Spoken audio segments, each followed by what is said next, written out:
This conference will now be recorded.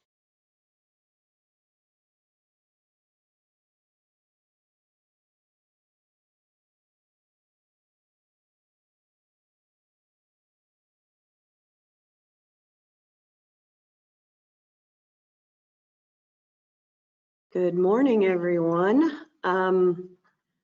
Thank you all for joining us this morning. It is 10 a.m. and we are going to have the 2020 annual meeting for Holiday Isle. Everyone has been muted for portions of the meeting. Everyone will be muted by the administrators. I will also let you all know that we are recording this meeting, so we hope that it's going to record as promised, and then it will be posted on the HOA site as well in the owners area of the HOA website. I am going to call this meeting to order at 10:01. Let the record show it's 10:01 a.m. The 2020 annual meeting of the Holiday Isle Homeowners Association will come to order. The purpose of this meeting is to elect board members for 2 seats for a 2-year term and conduct any other necessary business, as well as share information on HOA operations. I am going to share my screen and display the PowerPoint presentation for you.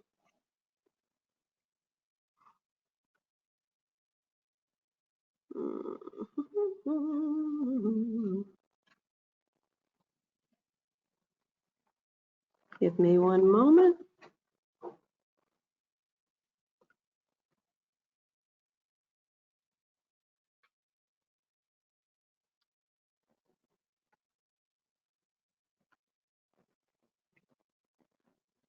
All right, can someone check and confirm in this room that you can see my screen? Great, thank you.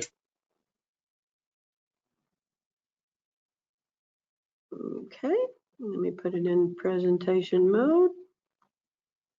All right. First order of business is, after call to order, is roll call. It does require 30% of the homeowners to establish a quorum. Mr. Secretary, do we have a quorum? We do. Mark has confirmed that we have a quorum. We have how many proxies? We have a quorum by proxy? We have 52. 52. Okay, thank you. The meeting will proceed. All right. Proof of meeting notice. Meeting packet was sent. The official meeting notice was included in your packet and it was mailed on August 5th. And that, as we all know, is the second notice, given that we had to delay the first original date of the meeting. We also posted posted the meeting notice and the information on the website on August the 6th. This morning's agenda will include the approval of the 2019 annual meeting minutes, the election of board members, officers report, annual update, financial report, old and new business.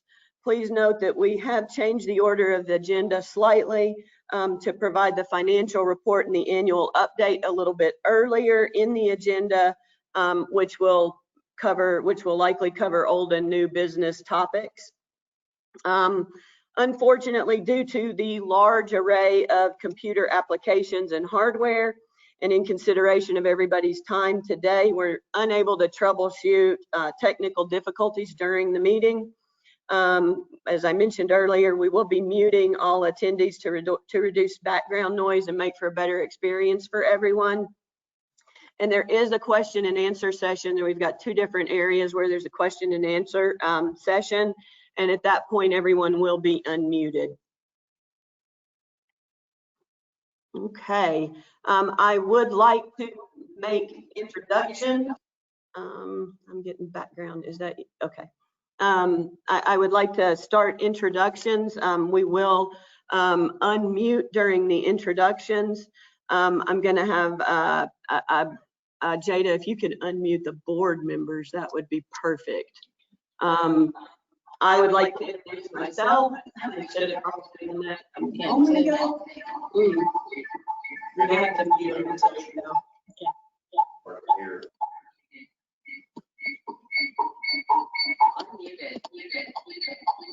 Give us just 1 second. Okay. You got everybody muted except me right now? All right. So I'll introduce myself first. I'm Wendy Allen. I'm the president of the HOA this year. Thank you again for joining us. Very excited to give you the updates of the happenings from last year and the first half of this year as well. I'm going to introduce Jada. For those of you that have not yet met Jada, you're seeing her on camera, and Jada is our new HOA manager. She has been with us since April.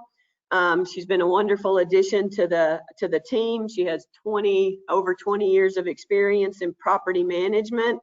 She is CMCA and PCAM certified. That's Certified Manager of Community Associations and Professional Community Association Manager certifications.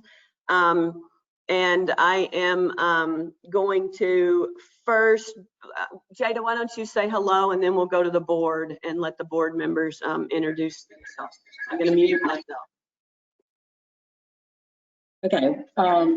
Well, hello, my name is Jada, and I'm so happy to be here. Do you want me to introduce our staff? Sorry, Jada, I'm going down on the volume there. Okay. Let me go. Let's go to the board. Okay. All right. Please bear with us as we get organized here, or I should say as I get organized here. We're going to have the board introduce themselves, and then we're going to switch back over to Jada. Mark, do you want to go first?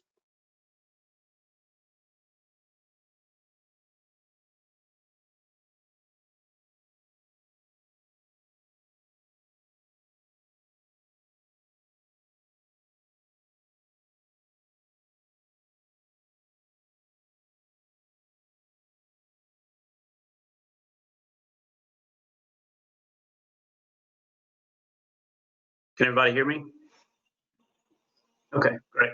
Good morning. Good to see everybody that's on here. I'm Mark Turner, secretary for the HOA this year and the past couple of years. I think, is this my third year? I think it's my third year on the board. And I just appreciate being here and committing to taking care of the community that we all know and love. So I think we have a great working relationship, and we're looking forward to providing you the details of the year's activity. And we'll switch over to Ed.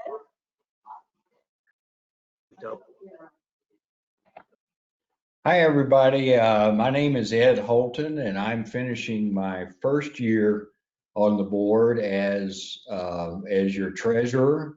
It's been a great experience. It's been a great year, and I'm looking forward to serving next year as the second part of my term. We'll have a lot of good things to talk about when we get to the financial part. And we'll go to Beth next.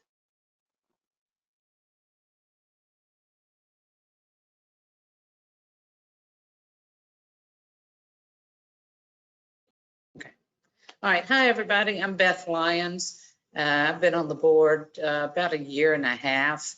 I was appointed by the board to fill a vacancy. I'm rotating off this year, so I'm not running for re-election. It's just time for me to do some other things. It's been an absolute pleasure, though, to work with each and every member of the board during this period of time. We have had a tough time with all the renovations and a tough time with COVID in our facility, but we've had many different opinions and a lot of input from some of you and others. But whether we disagreed or agreed, this board does it respectfully and thoughtfully. And I'm just really proud of them. And I know that they will continue to be that way in the future. So I look forward to still coming to the meetings and participating and being available to them if I can assist in any way. It's very important to have a stable board, and we have it now, and I'm just real pleased about that. Thank you for you all for appointing me and let me serve for a year and a half. I appreciate that.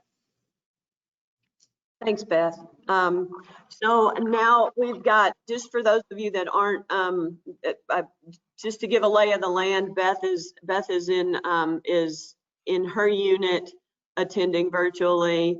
Ed is in his unit attending virtually, and there are 4 people in the owner's lounge. That's Mark Turner, Jada, myself, and Howard. So I'm going to turn my computer around to Howard and let Howard introduce himself as well. Howard's on the board. Hi, this is Howard. I just want to let you know I'll also be leaving. I was assigned here. I've been here about a year.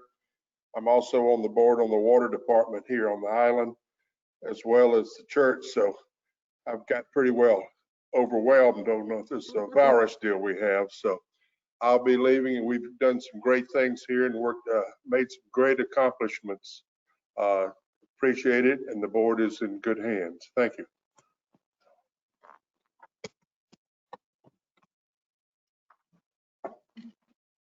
All right. So, as Howard mentioned, he's leaving, and as Beth mentioned, she's leaving. I would like to thank them. I'm sure I've got it in the presentation somewhere, but I would like to thank them because over the course of the last 2 years, we did have 2 board members that made the decision that they were going to be selling their units, and as a result, they stepped down from the board. And Howard and Beth both were willing to fill interim positions, and it's been they've been a very significant addition to the board, and they contributed a lot. So thank you to them both. I'm going to start showing. Beth, Jada, if there's anything else you want to say, and then introduce your staff, I'll go on and share my screen, but I'm going to mute my mic. Yes, I'm Jada. I'm your HOA manager, and I came on board in April. We're still getting some feedback. Jada, I'm gonna mute everybody. It might have been muted. Oh, 1 second.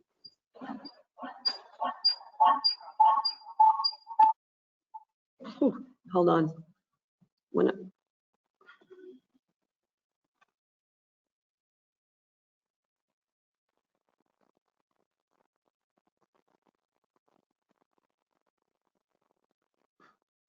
I can't. Okay, is that better?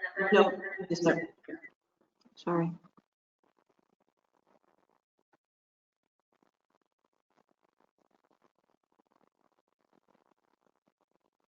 All right. You see if you can unmute your here. Go. Okay. There. I came on board in April, and I'm supported by a staff of 5 full-time members. I still hear an echo. Mark Hemingway is our supervisor of maintenance. Supported with Tyler Hogue is also in maintenance. Lola Hemingway, who oversees our housekeeping department and assists in the general office. And Zachary Hemingway is our night patrol and maintenance. And we also have 2 part-time, Nona Fultz and Lester Miller, who help us in our housekeeping. And so we're here 7 days a week. We have also today joining us Lynn Perry from the law office of Craven and Perry, and Deborah Freeman with Gambrell and Sturgis. I'll turn it back over to you, Wendy. All right. Welcome, Lynn, and welcome, Debbie. Okay, it seems that it's hard to control this meeting and share your screen because I can't see everything, all of the controls. So I think we're good for now, and I'm going to share my screen again and continue on with the presentation.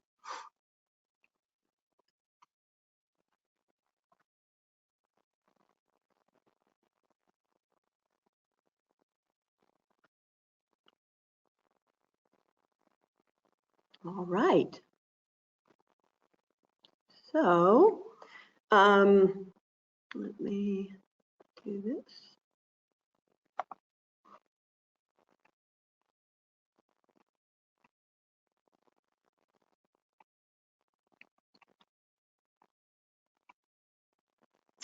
Next on the agenda, we wanted to acknowledge, and Jen is not here today, but I know many of us have known Jen Guba for many years, and we wanted to thank her for her service to Holiday Isle and to the Holiday Isle HOA. She was our manager for 5 years. She gave us a lot of advance notice that she was ready to retire and was planning to retire, and worked with us while we looked for her replacement. She crossed over and worked with Jada for several weeks. Her last official day with us was April the 30th. We tried twice to schedule a congratulations, thank you, get together with Jen, but COVID-19 absolutely did not allow that. So we did present Jen with camping equipment for their retirement activities from the HOA, and owners also made contributions as well, and we presented her with that on behalf of the owners. Jen is her COVID-19, in addition to impacting her retirement party, it also impacted her and her husband's retirement travel plans. So she is not traveling at the moment, but still, of course, plans to in retirement. Jen remains active in the real estate industry. She is a sales agent for Remax Coastal Properties, and so we will be seeing her around the complex as a real estate agent still. So again, a lot of thanks to Jen, and we're really sorry we weren't able to throw a meet and greet for a going away meet and greet for Jen, if you will. Okay, next action item on the agenda is approval of the 2019 annual meeting minutes. The meeting minutes were included in your packet. Jada is going to unmute here in everyone here in just 1 second to see if there are any comments, changes, or questions regarding the meeting minutes. Okay, Jada.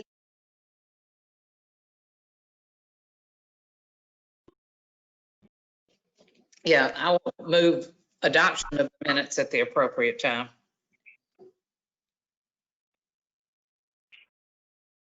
Okay. So Is it the appropriate time? I think it's the appropriate time. I so move. Do I have a second? I'll second the motion. All in favor? Aye. Any objections?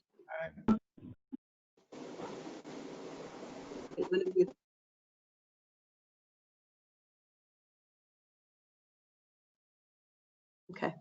Okay, so the minutes will be approved as written.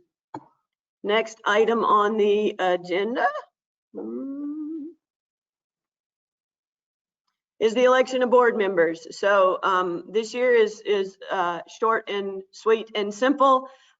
We had the eligible candidates for for the two board seats that are up for election this year are Stephen Lambert and Jimmy Lyons.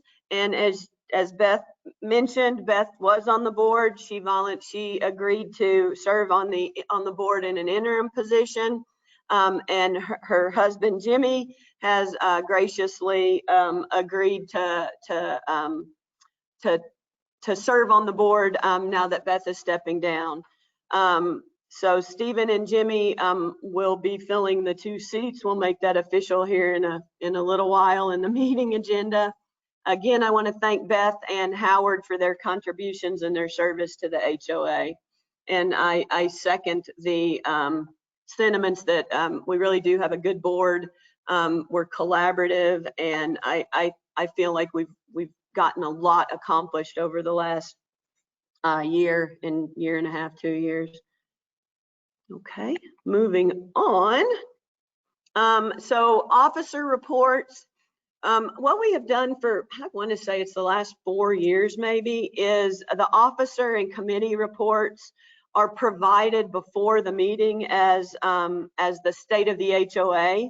That did go out last week, I think, maybe this week.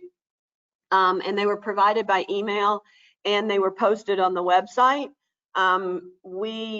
Given the way the delay in the annual meeting, we will be reporting out on not just 2019, but we're going to give you an up to date update on this year as well.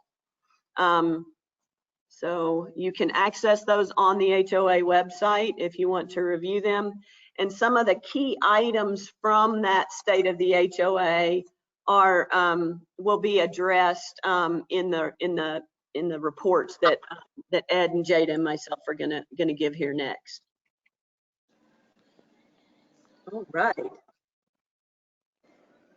I do want to, for just a minute, I've mentioned the HOA website a couple of times, and Jada has sent out some communications on that. Historically, most of the formal communications or formal notices were only going to one member of a household. However, if only one member is set up right now on the HOA website to receive notices and have access to the owner's area, and you would like additional members in the household to receive notices, you can add them to your account after you activate it on the website. If you have trouble with that activation or need assistance, you can reach out to Jada and we can get you all set up and provide assistance. Okay, Jada, can you unmute Ed, please? The next item for the meeting and the part, we're starting our annual update now.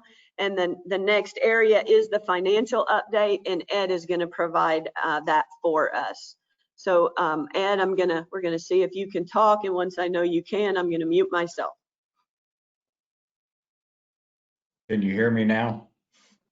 We can hear you. I'm going to go on mute. You just tell me when you want to switch slides, Ed. Okay, you got it. Well, good morning again, everyone. And I'm really pleased to have an opportunity to share with you an overview of our financial position.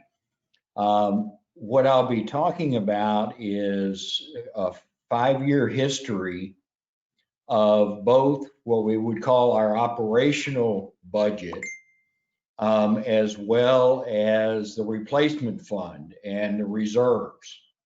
We'll take a look at our mid-year financial results. You know, traditionally in the annual meeting, we look at the prior year, but of course, having delayed the annual meeting till to this point, it made sense to us to talk about June 30 results rather than going all the way back to 2019, which is kind of old history now.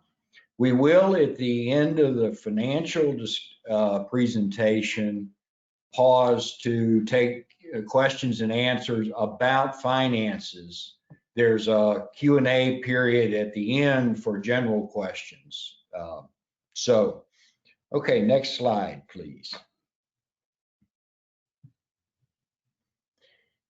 The first thing that I'd like to talk about is to look at our 2020 budget, which is the first column of numbers, and look at the major expense drivers of the budget. And then look at the percent increase over the last 5 years since 2016, because there's a really important story to be told here. So if we look at our revenues, the 2020 budget is $1,464,695. That is a 13.9% increase since 2016. Now, that's something I know none of us like for dues to have gone up, but let's take a look at why. If you look at the major expense drivers, insurance is our biggest expense category. And you see on the screen that that is this year some $336,000 plus dollars. That is up 45.6% in the last 5 years. If we look at the next biggest expense in our budget is salaries and benefits at $272,500. That's actually down 6.5% over the last 5 years. Utilities at $216,000 are next. They are up a fairly modest 7%. We really work hard to try and conserve and find ways to conserve both energy and water.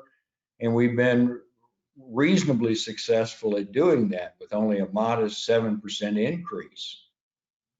If we look at our regular repairs and maintenance, that is not the major stuff. We'll talk about like the south side recoating and the north side and so forth. We'll talk about that budget in a moment. But these are the regular general repairs that we incur every year. We're budgeted at $193,000 for this year, for 2020. That is down 15.2% from 2016.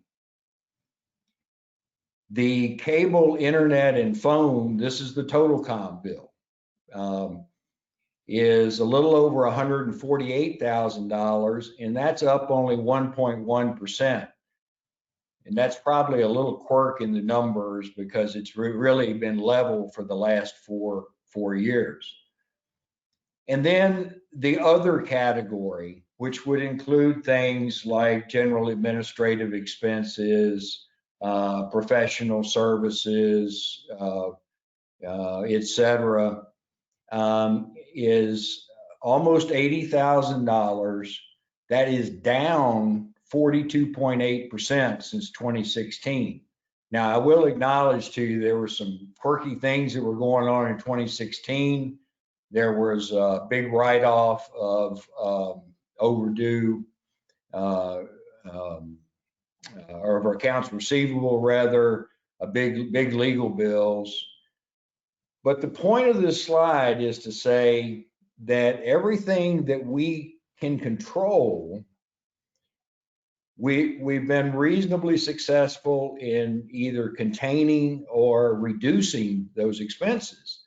It's insurance that's driving the increases in dues. That 45.6% increase is just huge. Let's go on to the next slide, if you would, Wendy. Thank you. Want to take a look at our mid-year results for those same expense categories. So this is as of June 30th this year. You can see the numbers on the screen. I don't have to read them all to you, but total revenue, well, no, some of you are on telephones, so I will read them. Total revenue as of the end of June is a little over $680,000.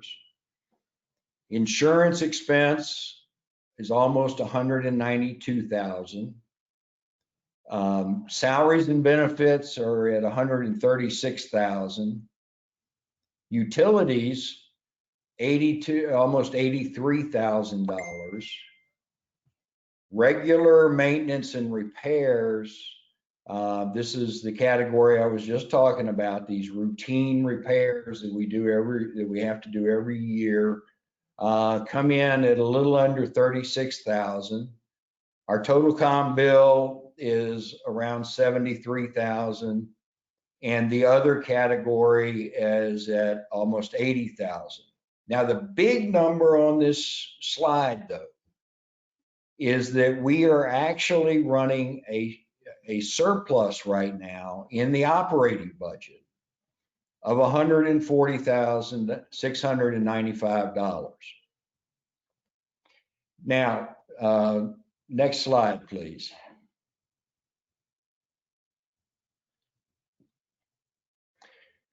This surplus was totally unexpected, and it may not last for the full year. So I want to make sure you all realize, and I'll explain why in just a moment.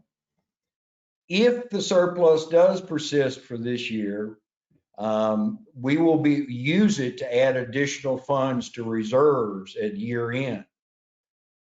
But here's some highlights of what's gone on that's enabled us to generate a surplus that we frankly did not expect.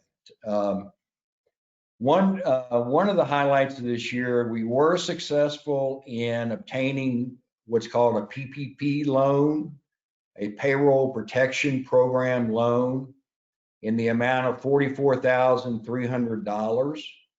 And as a result of obtaining that loan, this is what was authorized under the CARES Act back in the first stimulus bill back in, I think that was April. And I say loan with quotes because we have met all the legal requirements to have that loan forgiven under the law. Our bankers have advised us not to apply for forgiveness yet because there's legislation pending that would provide a blanket forgiveness for loans of our size.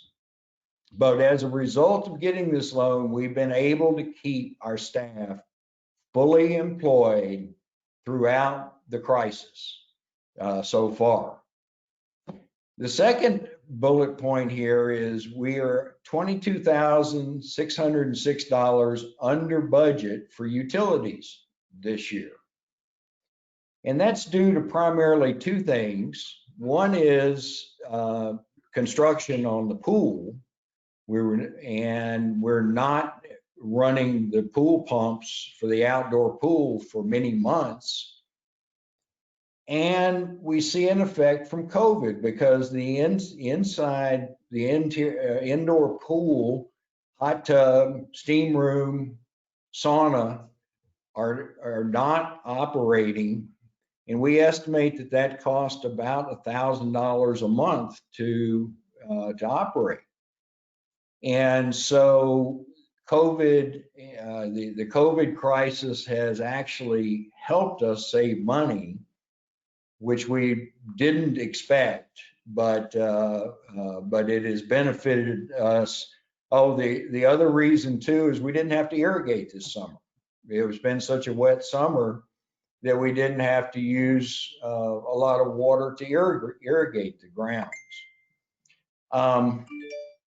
The regular repairs and maintenance savings, we are $63,265 under budget for in this category.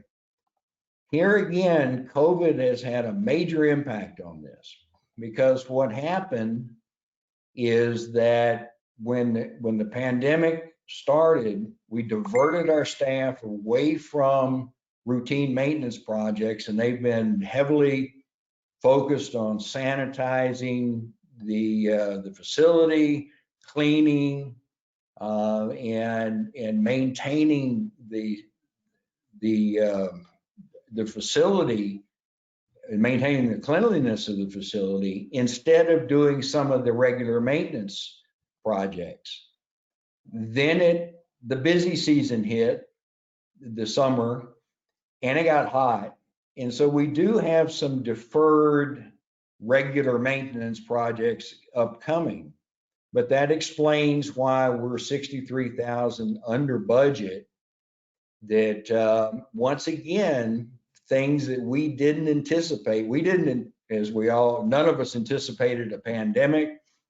And so when we did our budgeting, and we didn't account for that, obviously. The other reason is the management generated efficiencies. Jada has been very aggressive at renegotiating vendor contracts, implementing expense reductions, and I have some examples of those which will continue to pay off throughout the year, and we're very pleased that some efficiencies, she's found efficiencies that are helping to drive that surplus. So we, again, if we will add that surplus, if it remains to the end of the year, add that to reserves at year end. Next slide, please. Now I want to shift to that replacement fund, that fund that is designed to do the major maintenance that's needed on the building. And as many of you would know, there was the prior boards put in place a 5-year strategic plan to do some major maintenance that hopefully we won't have to do most of this for another 10 years. But in the last 2 years, if I focus on 2018 and 2019, many of you know the north side of the building was repaired and recoated. The fire and electrical room doors were refurbished. Security was enhanced. In 2019 to 2020, and we spent about $550,000 in 2018 on that. 2019 to 2020, the east and west ends were repaired and recoated. The outdoor and indoor pool were renovated, and the south side was repaired and recoated. Next slide, Wendy, please. Here are the actual expenditures from the replacement fund for the last 5 years. Now, what I like about this slide is it shows that your boards have been able to invest almost $1.6 million in the facility.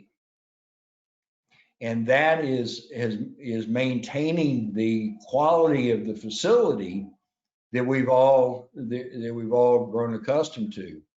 And as we mentioned back in the spring in a letter to you, that was one driver behind the increased appraisal in the building. The good news about the increased appraisal is these things are paying off. Next slide, please. Wendy. Oh, she left. Oh, there. Okay. If we look at the reserves,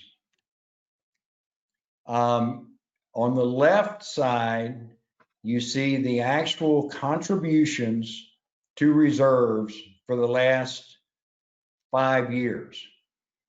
2020, there's a little asterisk by it because that's just barring any catastrophic events that may occur, like a Hurricane Laura, which of course, we hope nothing like that happens, but we're on track to make that contribution, $218,000, plus anything surplus that might persist through the year. If you look at the right-hand column, you will see the replacement fund balance, the reserves balances for the last 4 years, plus the balance projected for the end of this year. Now, what you see there is a drawdown of reserves. And it's important that everybody know that was planned 4 years ago. In fact, the original projection was that we would be at, that their balance would be at $350,000 at this point in the maintenance schedule. And the balance is at $377,000. So we're on target, on plan. Next slide, please. And to wrap this up, I'll just talk about our priorities for the next 5-year budgets. The first priority is to rebuild the replacement fund. We'll focus on rebuilding reserves. We are nearing the end of these major projects. And again, that's barring any catastrophic event. But we will work on rebuilding those reserves. We're of course going to continue to operate efficiently, and I know Jada is always looking for opportunities to be more efficient and is doing an excellent job at that, of reducing operating costs wherever possible. And then we'll continue to plan for maintenance items on a 5-year rolling schedule. We have no more big ticket items in 2020 to 2021. But we'll continue to plan on that on a rolling schedule. And with that, next slide, Wendy. I propose we throw it open. I just threw a lot of information at everybody, but throw it open for questions and comments at this point. Thanks, Ed. Before we unmute the all attendees, I just wanted to thank you for that presentation. I think you laid it out really nicely, and it shows, you know, it shows good responsibility and responsible management of the funds. And I also want to see if any of the other board members have anything they want to say before we open up to the entire audience. Yeah, I'd just like to add, because of concerns this being hurricane season, that we do have a line of credit. Ed, you might mention that is available to us in the event that we did or need more than is what is in our reserve account. And that's $500,000. So just so. I'm glad you brought that up, Beth, and I'll just anticipate a question about that, perhaps. Our deductible on our policy is 2%. And at the replacement cost of our building is $44 million. 2% of that is $880,000, which means that we, the HOA, would be responsible for the first $880,000 of repairs. Well, we have $377,000 sitting in the reserve account, and we have a $500,000 line of credit backing us up. So of course, you know, if we did incur that level of expense, there would probably have to be some kind of assessment. But even if the building, if we had to spend $880,000, that if you do the math, that's $6,000 a unit. And that. Hey, Ed. I do want to just, that is correct, but that's roughly $6,000 a unit. The actual assessment per unit would vary according to whether you're in a 3.3, 3.2, or 2.2. So it wouldn't be blanket across, but that is roughly the amount that each owner would be assessed in the event that we had a catastrophic event. That's the average. Right. And if I could also, I did want to mention while we were on that topic that the 2% deductible is also new this year. And it was off the chart, not feasible to go to have a 1% deductible now. the insurance companies are becoming much more conservative on the Gulf Coast based on the damages from, the Panama City area damages recently, most recently, and the projections for this year. So that is why it is at a 2%. But even with the drawdown of the reserves as planned, we do have coverage, and our anticipation is that that would put us ahead of facilities that don't have funds, because we have the funds and we can provide those to the contractors immediately versus waiting to have assessments in order to start construction and rebuild. Thanks, Ed. I didn't mean to cut you off there. Did you have anything else you wanted to say on that? I can turn it over to Mark next if you don't.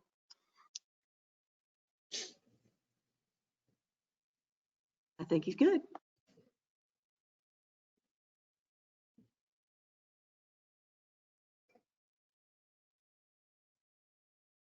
Okay. Hey, everybody, again. So I just have a quick anecdotal story that relates to this topic I wanted to share with everybody. And my family, took a brief, long weekend in Destin so my daughter could visit the Gulf area maybe 2 weeks ago. So in attempting to try to get those reservations months back, 2 of the complexes we called had inoperable elevators and had no plans to fix those elevators before the turn of the year. So it'll be, 2021 before they address that issue. And, long story short, it affected our choice and where we would stay. And these are similar size complexes, nicer looking complexes. So I just want to say how much I appreciate being a part of this ownership group and this board of directors, that we take care of our facility. Those owners that we chose not to reserve with, obviously it affects their income, that they had not, some reason their complex wasn't managed well enough to fix the elevator. So in appreciation of what everyone here does and our due schedule and keeping up with the maintenance plans, I just wanted to mention that and say I appreciate that fact about Holiday Isle. Thanks, Mark. Jada, keep everybody muted for just 1 second. We're going to open this up to questions to see if there's any financial questions. We do have questions that were submitted from the owners that are just general questions that we'll get to at the end. I would like for everyone that does not have a question to please go on and mute yourself, so that when we unmute, there's not a whole lot of background noise. If we end up with too much background noise, we're going to have to turn it off. So everybody just find the little microphone circle and click it so that you're self-muted. And then we're going to unmute the whole attendee list. Okay, Jada, I'm gonna mute myself unless I need to talk too. So go on. Are we unmuted? All right, we are now unmuted. If there are any questions, feel free to ask. I'd like to ask 2 questions. Can you tell me who's asking the question? Lee, Kansas. Hi, Lee. Hi. My first question regards the part of the report that talked about having deferred some routine maintenance because of COVID-19. We're doing more cleaning, et cetera. What kind of routine maintenance is now deferred? I'll take that. That's actually a good question, Lee. But it's painting and the normal like post summer refresh. And Jada will get that is in the that's in the general update that she's going to give on the facilities. I actually think it might be the very next slide. Okay, and the second question I have is, I know there's been a lot of chatter on the Facebook page about loss assessment coverage. And I think that it would be very wise of this board to address to our membership how very reasonable that is. Y'all were talking about $6,000 maximum assessment of the whole building's, reconstruction costs. And I'm saying, but for $25 a year, you can get $10,000 or more of loss assessment coverage. So I think we haven't made a strong enough point to our ownership that we need to buy loss assessment coverage over $6,000. Thanks, Lee. That's a good point. For most years when we meet in person, we have a Q&A session with the insurance agent to go over these types of things, and that was not possible this year. However, Gambrell and Sturgis, the insurance doesn't, the loss assessment insurance does not really come from them, but they have agreed to stay on after and discuss the insurance options and what what would be, what you should consider getting. I can say that I have that as well, Lee. I do have loss assessment insurance. Mine is not $25 a year, but it's not expensive, regardless.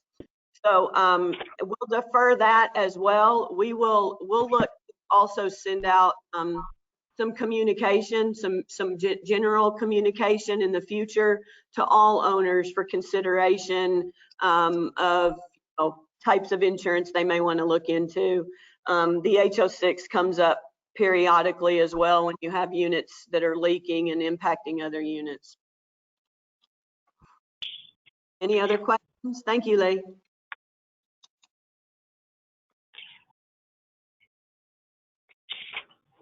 Okay, I'm gonna, Jada, if you want to mute everybody, all right, let me share my screen again. All right, everyone, we're going to continue on with the agenda. I will tell you we're over halfway through, so we felt like finance was always first and foremost, so we wanted to get that on the docket early in the meeting. And so now we will move on to the next topic, which is stuck for me. There we go. Jada is going to give us an overview of the facilities update. And I would like to say that these are the general maintenance activities that Ed mentioned, Lee. And also this is what our staff do these tasks. These are not contracted activities. Jada, I think I'm going to mute myself so we don't get feedback. Okay, well, our staff has been busy this year, earlier this year, with painting indoors. They've painted all the lobby areas, the gym, and the indoor pool.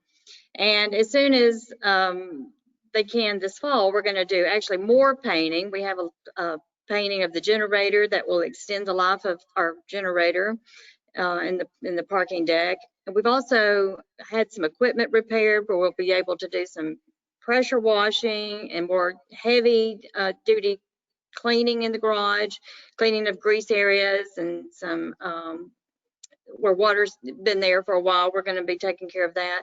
We also have some concrete painting. It's a lot of painting throughout the building, inside and out, that they'll be working on. And we're also upgrading the lighting in the dog park areas and the walkways. And again, just continuing to work on the disinfecting of the areas, keeping our furniture clean, even the cushions, of our lobby furniture. We actually had to wash those, pressure wash those, and clean those and disinfect those a couple of times this year, and rugs and tile and floor and that sort of thing that's just needing to be done more often because of the COVID-19 issue. Trash chutes, anything around the dumpsters, we've had our trash picked up more often. Anything to keep the facility as clean and germ-free as possible is what we've been working on this year. We've also worked on replacing some of our, any of the high-touch areas, such as the soap dispensers in the indoor pool restrooms and the hand dryers with an automatic hand dryer. And we're putting out the sanitizer and signage, reminding people to wear masks and to keep their area, the elevators, to wear masks and staying 6 feet apart. So those things are still ongoing, are important. I guess.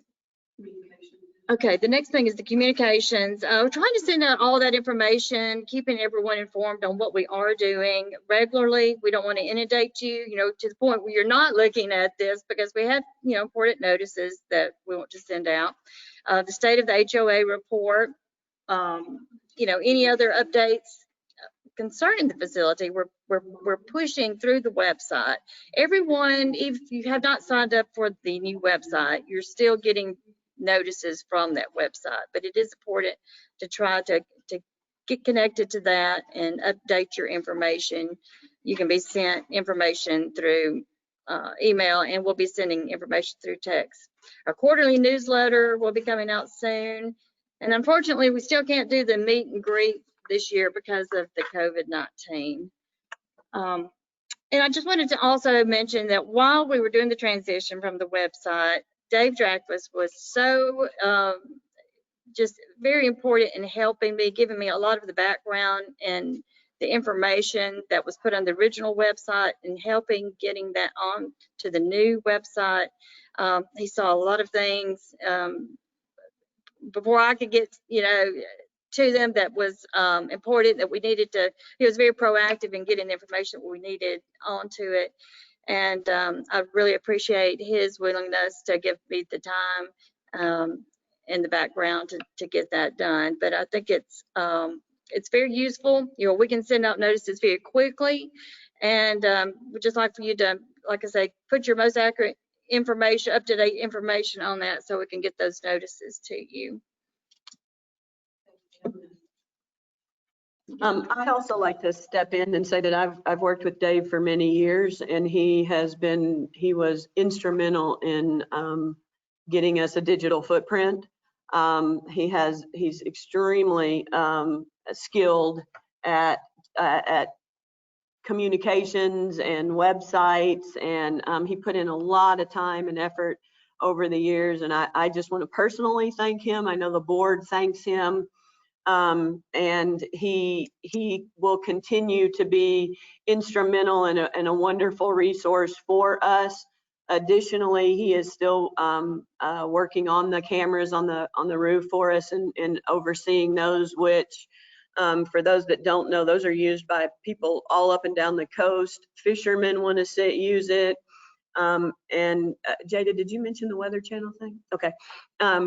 And we also have been contacted by a couple of different TV stations or programs that would like to leverage our cameras for storms and weather updates. And Dave has been instrumental in helping us have discussions with them. They are, of course, slow going, being that they're big companies, but we're looking forward to allowing access to those cameras to serve the general public in times of storms, etc. So again, a big thanks to Dave. Okay, moving on. Jada's going to talk a little bit about safety, and it's really safety and security both, I guess. And Jada, I'm going to mute again. Okay. Safety is one of our top concerns. We want the facility, to always look good. We want it to be a safe facility, of course, and to the extent possible, we work to make sure everything is clean, as I discussed earlier. But we've also added during our peak season, or peak times, we have off-duty police officers working as security for those times. Lighting is very important. We're checking those nightly to make sure there's not any lights out, and that we get those replaced quickly.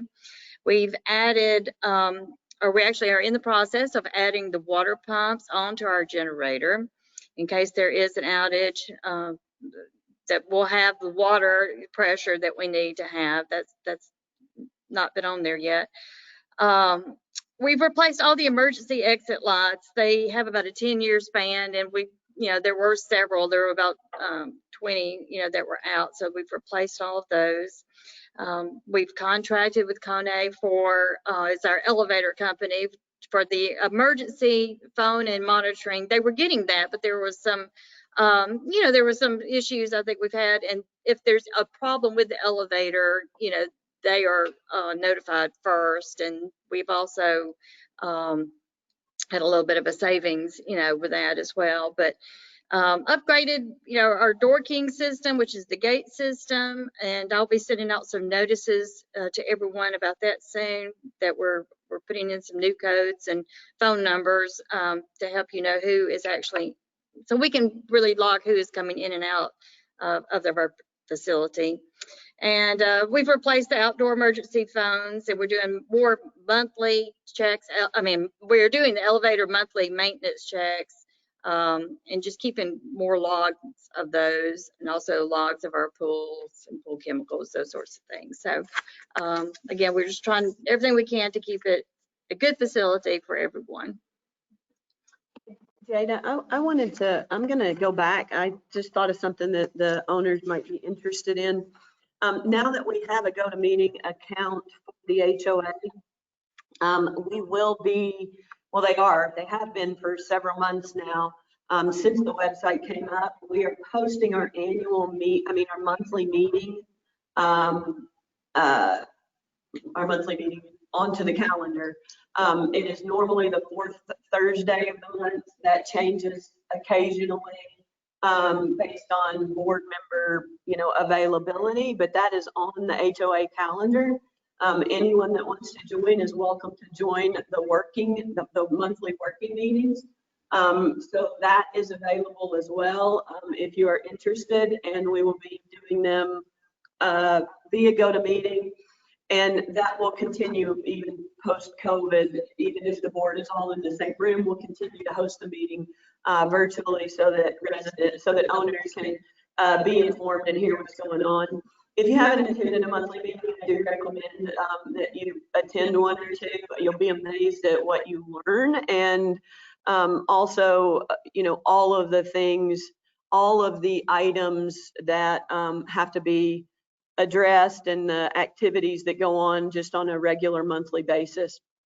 Those are working sessions. So, we do take owner comments and questions usually at the end, but just be aware that those are working sessions. If you have questions, you're welcome to reach out to Jada at any time if you've got questions on, anything really on, related to the maintenance and or the running of the facility. All right, I'm going to move on to the next topic. You're going to need to unmute Lynn here. So we've got Lynn Perry on. Lynn has been, Lynn, you've been our HOA attorney. Have you been the attorney since the beginning? You've been the attorney since I've been here, I know. And he's going to provide an update on a couple of legal topics. Lynn, I believe you should be unmuted. Let's see. Okay, good. So good morning, everybody. I just wanted to kind of give you a little bit of an update. The lawsuit involving the McClellans is still pending. It was previously set for trial, and that got continued. I've talked with the attorney who's handling that briefly, Doug Vaughn. The insurance company's paying his bills in that case, so that's good. And he still feels good about the defense in the case, although there's no guarantees. And that case probably won't go to trial for a few more months, if not longer, mainly because of the COVID-19 pandemic. Jury trials in Mobile County, Alabama are getting back underway in September. Precedent is going to be, criminal cases are going to go first. So they're going to eat up the docket at the beginning when the jury trials start coming back. Civil trials will pick up after that, but it's going to be slow. So I don't know when you'll get a new trial date, but as soon as you get one, I'm sure the board will let you know. There's a couple other legal matters that have happened over the year. Back last summer, there was a lady who was a renter who alleged to have injured her foot while she was staying at the condominium. She filed a lawsuit in the District Court of Mobile County, Alabama. The insurance companies picked up the defense in that case, and the law firm of Ernest & Bowling in Mobile, Alabama is defending that case. it's a district court case, which means it's a bench trial. There's no jury. So that case probably will go to trial, and it's set right now on September the 23rd at 2:00. And so you'll have some witnesses there from the association who will go down and talk about, what happened on the day she got injured and whether or not there was any fault on behalf of the association. And I can assure you that the defense of the case is taking the position that there was no fault on the association. And then the last potential, And yes. Before we leave there, I just want to let the owners know that we are, that Lynn and I both were made aware of that alleged injury at the time that they alleged it, and then I worked closely with Lynn on that. So we've got good documentation, and so we really feel like we are we're being as proactive as we can. These types of things are going to happen, but we are addressing them as they come up, as quickly as we are notified of them. Okay, Lynn, thanks. And that being a district court case, her damages are capped at $20,000. We don't think that she's entitled to anywhere near that or anything at all. But that is a damage cap in district court. The last issue that you all probably heard about was an issue that happened on July the 4th. There is no lawsuit pending in that case. The police handled that. There was an investigation. The board was active in notifying me immediately when it happened. Everybody's put on notice. Insurance companies are put on notice, but there's really nothing to report because there has been no legal action taken, at this point in time. And I don't know if any is expected or not. So at this point in time, there's just a lot of rumors, but nothing else. You want to weigh in on that, Wendy? No, you summed it up nicely. That was, we spent a lot of time on July 4th together via phone.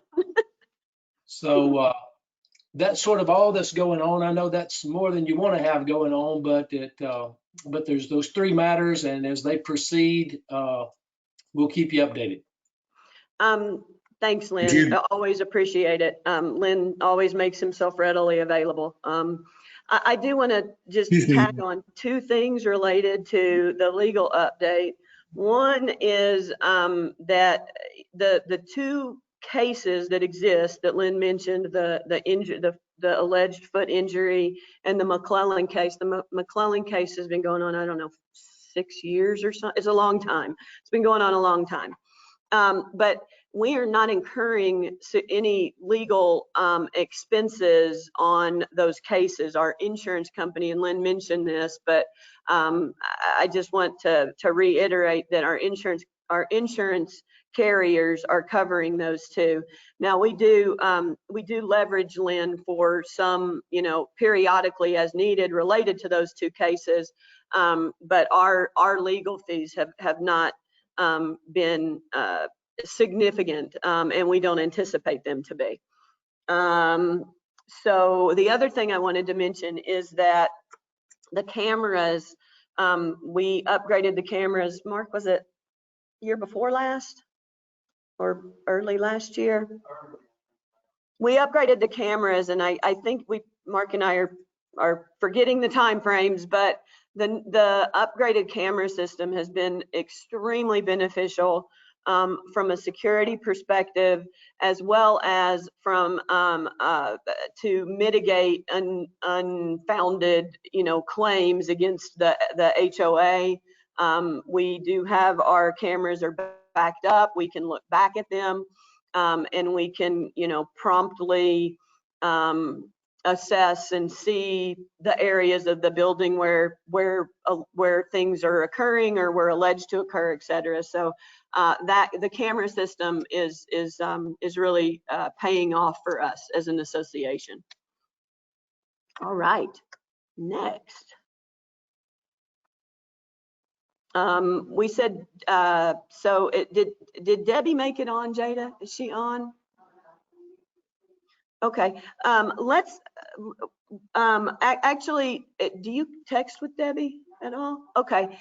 Debbie, will you text Jada if you were able to connect via phone or via internet, or you can email her? We just wanted to mention that Debbie did agree to stay on to talk about HO6 insurance claims, assessment coverage insurance, et cetera, after we adjourn. So we will keep the meeting going if there are insurance questions.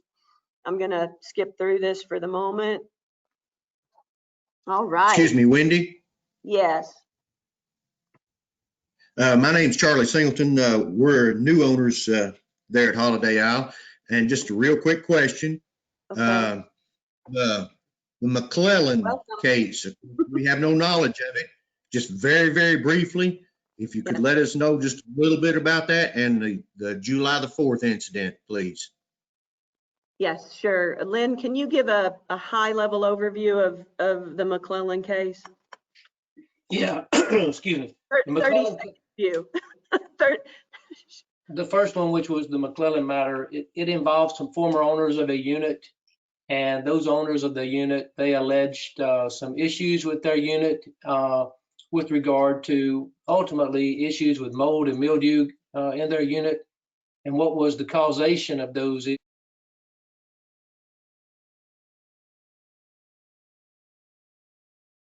Hold on a second, Lynn. Hold on. Yeah. Having some technical difficulties. Can we start over? No, not just yet. Give me one sec. Um, Can you mute everybody? I like it a lot. Good. Everybody's getting along in your house? I'll tell her.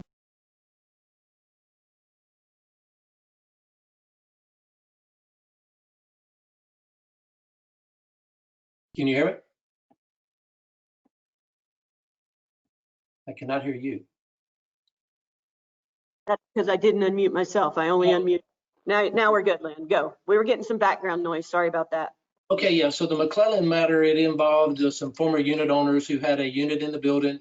There was some issues they alleged with their unit as far as moisture into the unit and ultimate mold and mildew in that unit, which the association investigated. Ultimately, the McClellans filed a lawsuit. The claims in that lawsuit were denied by the association. It was turned over. You know, the insurance company's picking up the defense. And that case will be tried at some point in time. The McClellans were claiming property damage and personal injury damages as a result of that exposure to what they say was the mold and mildew in their unit. And so that's that case. That's a general overview. And again, you know, there's an insurance company attorney by the name of David Vaughn who is representing the association in that case. The other case involves a July the 4th incident where a young man, and I don't know his name. I've seen his name. I don't know it right off the top of my head. And if I did, I probably wouldn't be able to tell you because he's a minor. But the fact of the matter is he was in a unit as a visitor over the July the 4th weekend. And ultimately, he fell from that unit, and I forget which floor it was on, but it was one of the, it was above the 5th floor, I think maybe 6th or 7th, as I recall.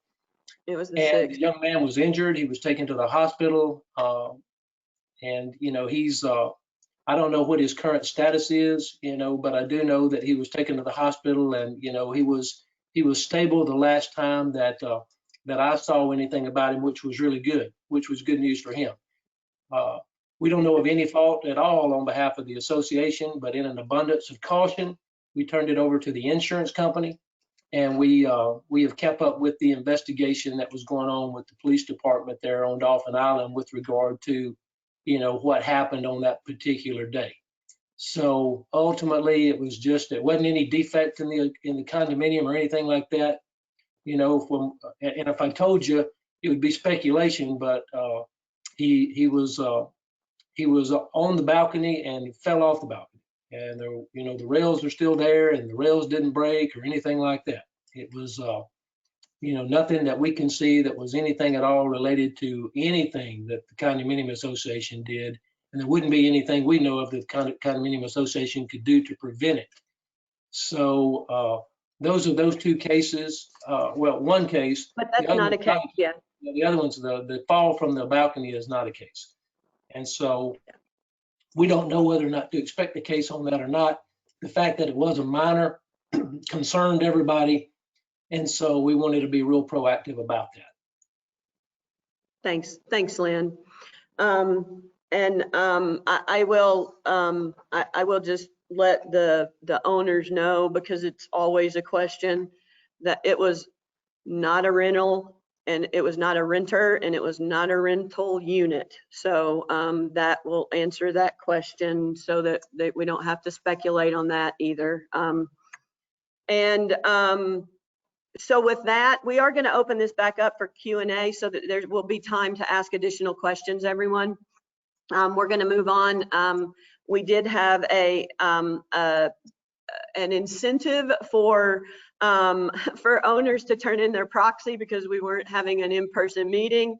Thank you to everyone that did turn in their proxy votes. That was very helpful. It gave us a quorum. We've had an official meeting now. We did do a drawing from all of the owners that submitted their proxies. The board abstained from that, so we were not in the drawing. And it was a Kindle, and it was provided by Gambrell and Sturgis, and we'd like to thank them for helping us get a quorum. And it is unit 512, Aaron Wood, that was drawn from the list. So Jade will be reaching out to her on that. I'm going to keep going here, making pretty good time. Those are all of the updates. I am going to unmute. Let me just make sure here.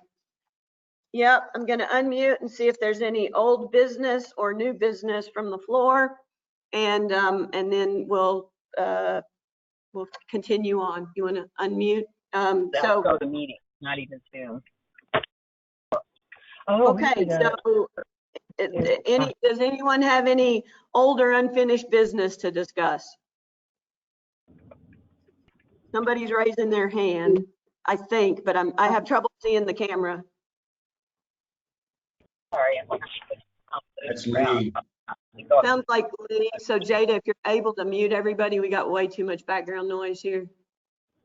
And then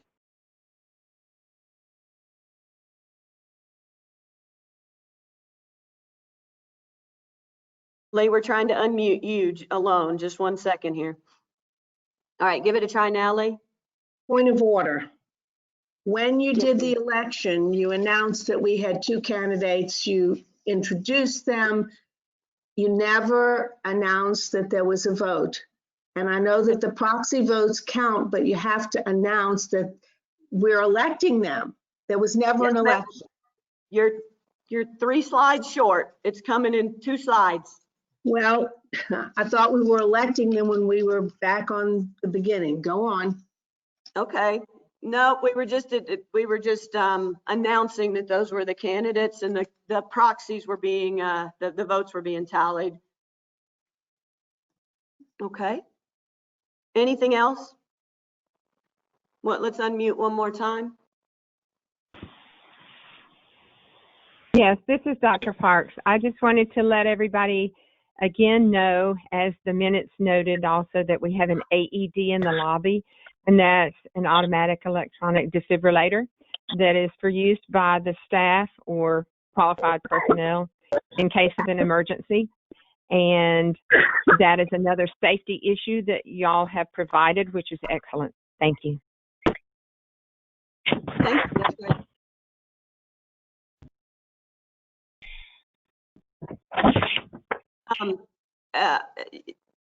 Thank you very much. And just to reiterate, anybody can use that. It is daunting if there is an emergency and there's not a medical professional around, but it is very, and I'd like to thank Mark Turner for helping us identify the right, all of those are intended for general use. But I'd like to thank Mark. He helped us find one and acquire it. It was a good addition, and thank you for calling that out. Okay. Do I have Okay, there's no unfinished business. Okay. We're gonna move on with new business is we're gonna unmute again and see if there's any new business to be presented to the board. And then immediately after that, we will provide the vote results.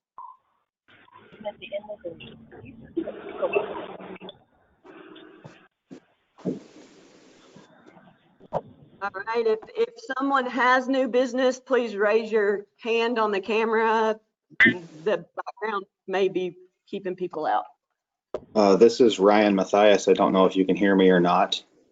We can, Ryan. Hi. Okay, hi. I'm a new owner of Unit 609, and I had a question regarding the use of the indoor pool facility. Can you address that going forward with the COVID concerns, and if we would be able to reopen it for use with restrictions like what we've done with the athletic facility?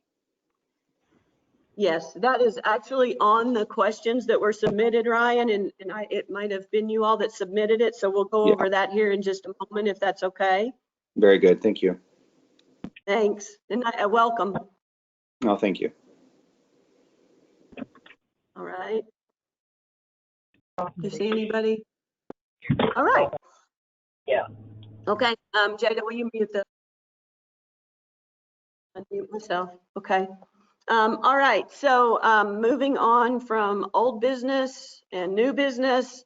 Here, Lee, this is what you were looking for. Here's the vote results. The proxy ballots have been calculated by the counting committee. That was Celeste Pelletier and Pierce Baymiller. The results are certified by Mark Turner. We have 2 new board members. The board members are Stephen Lambert and Jimmy Lyons. Thank you both for applying, and welcome to the board. Let's see here.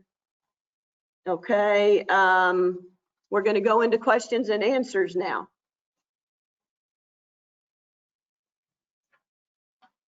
Thanks, Mark.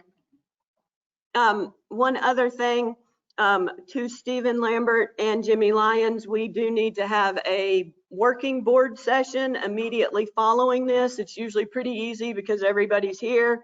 We will stay on this WebEx or this GoToMeeting, excuse me. We'll stay on the GoToMeeting after the meeting adjourns to hold that meeting. Nope. I don't know if everybody knew what happened at process. Oh, that's a good point, Mark. Celeste and Pierce, when during the meeting, when you saw Jada, well, you might have seen her, you might not have, but she got up from her computer. That is when Pierce and Celeste brought in the vote results, and so it is certified, and both are elected. That was good. Thanks for calling that out, Mark. Okay, so we're going to go to the questions and comments. We're going to keep the majority muted during this, and we'll open it back up after we answer each question and see if there's any additional question, any additional thoughts. The first question is it possible to cap the number or percent of units that are rentals? Jada, do you have a response for that, or do you want me to take that one?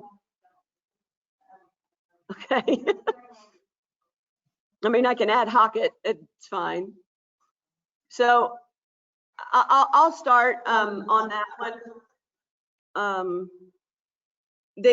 So what I wanted to say was it is possible to cap the number of renters. Oh, hold on just 1 second. I apologize. I need my computer plugged in. Who would have thought? Is there one there? We're going to close the whole meeting. I got it, Jaden. Where is it? I'll get it. Thank you. Just a little disorganization there. Okay. The answer is yes, it is possible to cap the number of units that are rentals, but it's unlikely. the rentals, the ability for owners to use their units as they desire is part of our bylaws.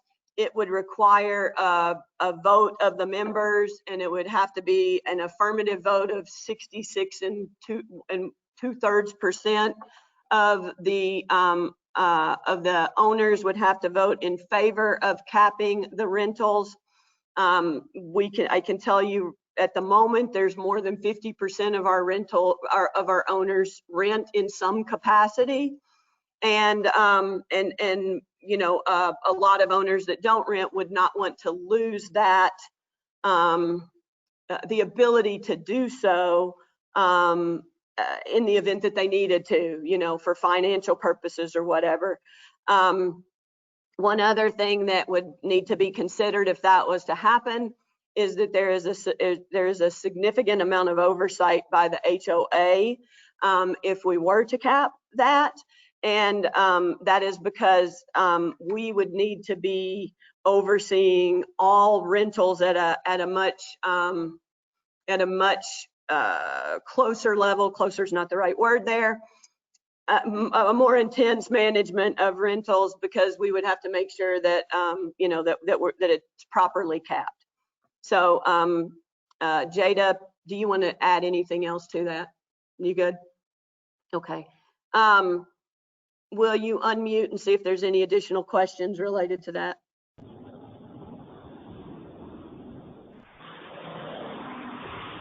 Hi, this is Margaret Campbell. So this is a question that kind of relates to that. Is, do we have a limit on the number? Margaret, can you hold for just a second? There's a lot of background. Can you find Margaret and mute everybody else? Just one.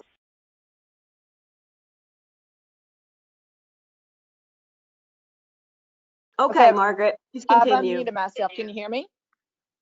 We can hear you now, and others are muted. All right, thank you. Kind of goes along that line then, is do we have a limit on the number of people that can be in each unit, especially like from a fire code perspective? Because I know, you know, you're seeing some rentals that are 2 bedrooms, 2 baths that have listed that they can take 9 guests, which seems a little much. And I don't know if that, it kind of goes along to that limiting that, you know, the number of rentals, but do we have anything along that lines from a fire safety perspective, how many people can be in each unit at any time? So what we have always followed are the codes for the fire safety codes in general. And I don't know what the max capacity is. I apologize, Margaret. We might have to get back to you, but there is a maximum. I don't know what it is for 2 twos, 3 twos, or 3 threes.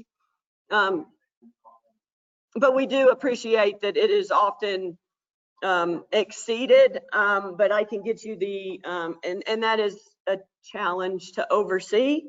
But we will get you the guidelines that all rental units are to follow, and it is according to the fire codes. Thank you. I appreciate that. I haven't seen that before, so that would be very helpful to share with the HOA members. No problem. It'll go Thank you. out to all as a follow-up item. All right. Thank you. You're welcome.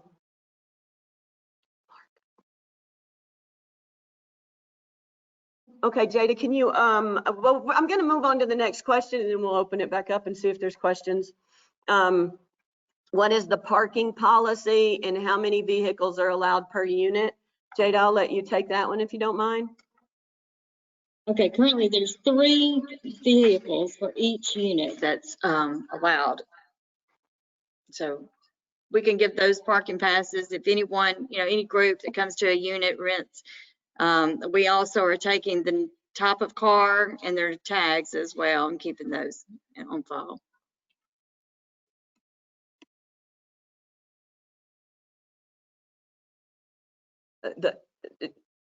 So you want to unmute everybody and see if there's any other. Anybody who lives on the island has a coach that's Holiday Isle or any of the other gated communities. Oh, I'm sorry, was that a question? If there was a question, it was really faint. Every time we talk. Okay, I'm going to move on to the next question. Okay, what is ACP's responsibility at the front desk? So I can tag team this with the rest of the board, and JD, you can chime in as well. The ACP's responsibilities at the front desk are only that their responsibilities are to service ACP guests. They are very gracious in that they help our homeowners that do not rent from them or do not rent at all. They also do help rent other. They also help other owners that rent but do not use their management services. They do that to a limited capacity. There are some things that the HOA cannot allow them to do on behalf of other of guests and owners whose renters do not use them. And then there's some things that they choose not to do. They have been really a really good partner to allow us to use that front desk as well. For new owners that are not aware, that front desk is ACP's. They are the only commercial unit at Holiday Isle. It is unit 100. And like I said, they work very close. They work very well with us, and they let us use that area also. So that is their responsibility. They will not do keys for other rental companies. And it's important that all rental owners appreciate that it is not the HOA's responsibility to give your renters keys, and definitely not ACP's responsibility to provide those keys. You should be providing those to your renters and coordinating how to handle scenarios where your renters cannot, access the unit, have lost a key, etc. Now, that being said, the HOA does assist a lot on that, but we need to be fair with that. Can you unmute? Just double that. 1 second. I did want to say.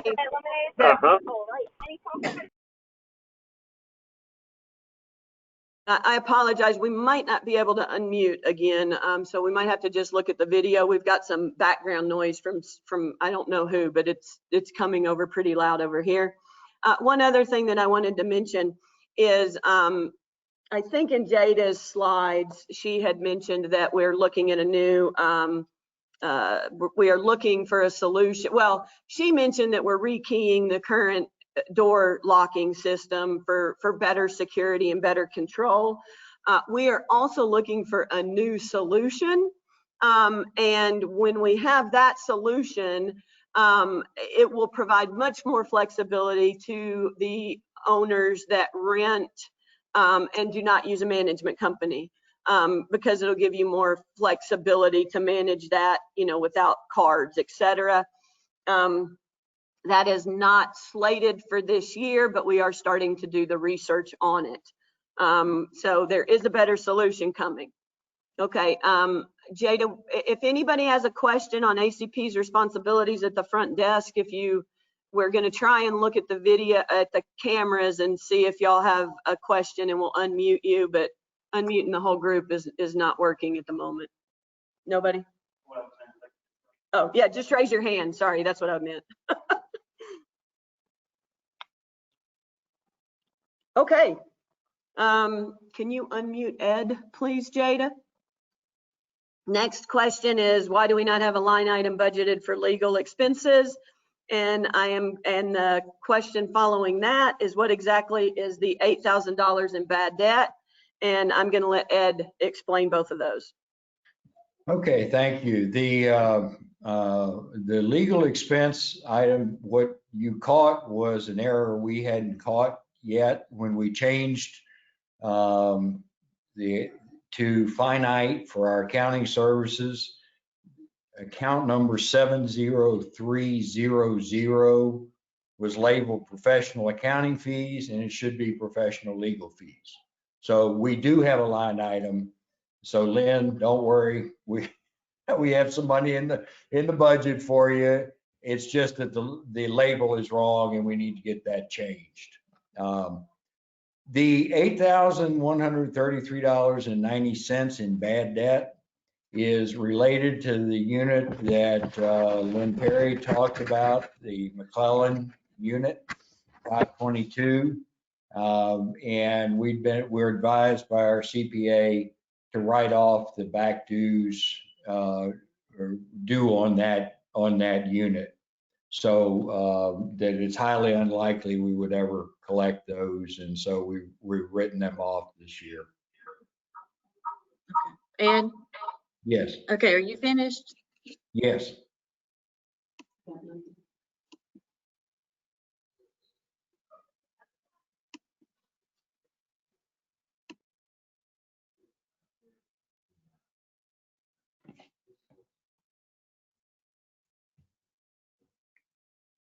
What happened?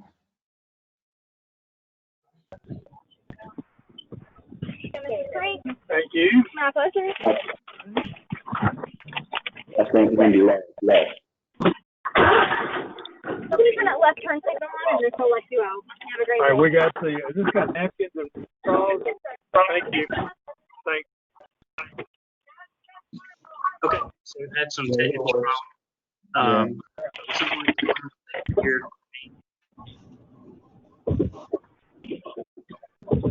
Anyone here? No.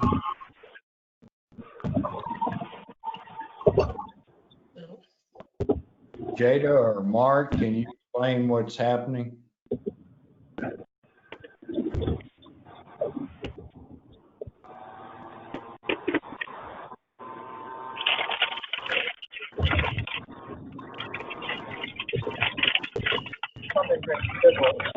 Our apologies, everyone. There's some kind of technical problem. We're going to resolve in a minute.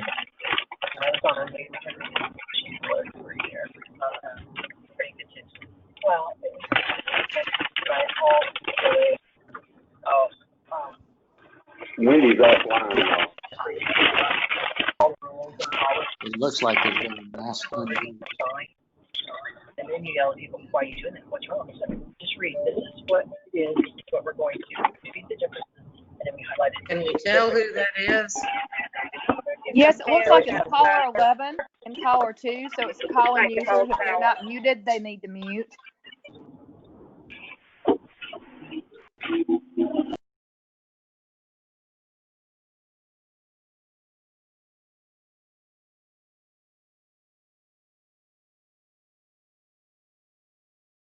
Okay.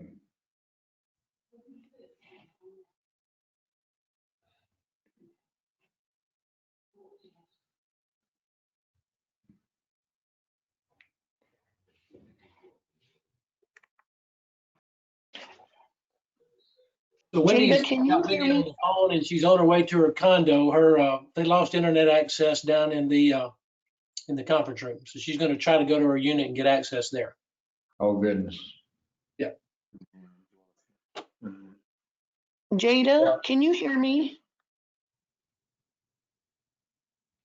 Jada, this is Cheryl Belcher. Can you hear me? I can hear you.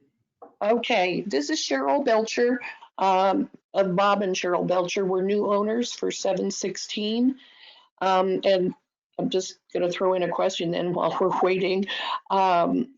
Jada, I read through the minutes from last year's meeting, and it talked about pets. We actually have two. One's a cat that weighs like 5 or 6 pounds, and one's a miniature schnauzer that weighs, she's like me, she varies. She goes from maybe 17 to 21, so well under the weight limit. And we were going to go ahead and finish out the rentals that are on the books. And maybe rent into early next year. We're considering just using our unit obviously as a second home, but the limit on the pets may affect us. And we saw where there was a vote to consider 2 pets, but at a lower total weight. And from what I could tell, it looked like that vote did not make it. Can you tell me what the vote was or how the vote went? And I'll mute. Yeah, you're correct that the vote did not pass. I don't have, and I don't know if Jada can hear us, but I do not recall exactly what the vote was. Mark Turner, are you able to get on? Can you hear me, Ed? Yes, I can. Okay. I don't remember exactly the details. I can tell you though, that was one of those situations where it's in the bylaws, if I remember correctly, and we needed that 66% of ownership to change that rule. I remember, I think Beth also was researching that with us, but that was the rules process, the rules evaluation process we went through. And we had a series of meetings over several months for everybody to give feedback. Ultimately, we did not have the 66% required to change the rule from 1 pet to 2. You know, but the rule is the rule. I just think I'll share. I think there may be some differences in how people go about managing their pets and what kind they are. I'll say that. But that was the reason the rule did not pass, is because we didn't have the required 66% to change in the bylaws. Can I just ask, did there seem to be good interest in it, or, you know, is the condo kind of severely divided because people want a lot of dogs, or can I just kind of get a little feedback, or do you mind sharing? Well, sure. And so I'll just tell you, this is, I'll speak to you about that from a personal perspective and not official board business, because it's somewhat of a subjective question. But I'll tell you, there was not a severe division, or there was just not a tremendous amount of interest in changing it from 1 to 2. There were some concerns brought up by the amount of maintenance required to increase the number of pets or larger pets in the pet areas. And there was some concern that we had many owners or guests or whatever the case may be that were bringing pets in that were really not compliant with cleaning up after their pets in the required pet areas. And so there were some concerns related to that, but there were also some opinions shared that cats are almost self-sustaining. It's not like you walk a cat out in the dog areas, and you could certainly, but it's a different kind of management of those pets. Or maybe somebody had a fish or a guano, I don't know. I'm just saying there are different types of pets and management, and so most of the issues and concerns and opinions were related to the management of the pet areas and the dogs, and having many dogs around the complex. Thank you. That helps a lot. Thank you, Mark. Excuse me, my name's Charlie Singleton, one of the new owners too, and I just happen to have a copy of the bylaws here. And if I'm reading it correctly, it states in line or section 35 that 1 dog of less than 65 pounds or 1 cat may be kept by a unit owner.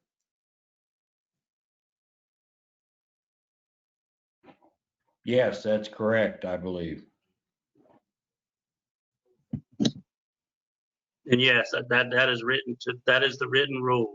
But we were asked to share the opinion of the ownership as we proceeded at the time. So that's why I just gave that extra information there. But thank you, Charlie. That's exactly right, Charlie. Yeah, it's just that last year they considered changing to allow for 2 pets. And I was just asking how the discussion had gone. Thank you. I think the other thing. It was mainly about the dogs. I mean, that's been the issue. It hasn't been the cats, since you don't see them. But there are some people that owners who have 2 large dogs, and that does exist. So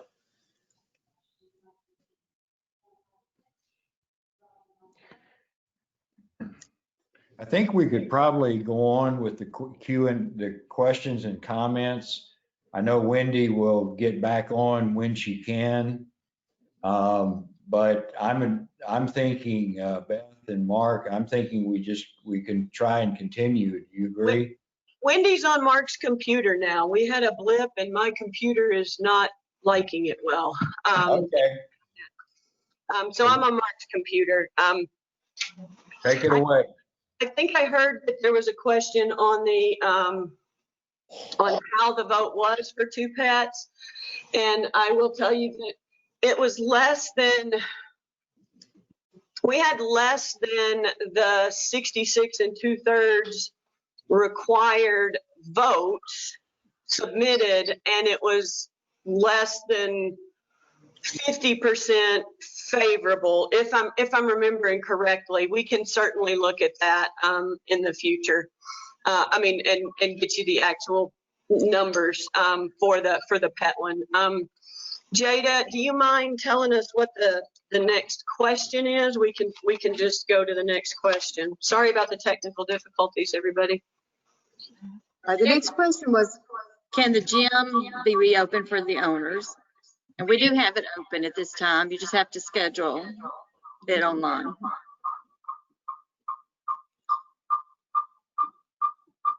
you just making it two, huh? Okay. Keep going, Jada. Okay, and If then there's anything else, it's open by reservation, not specific to the owners, correct? that's correct.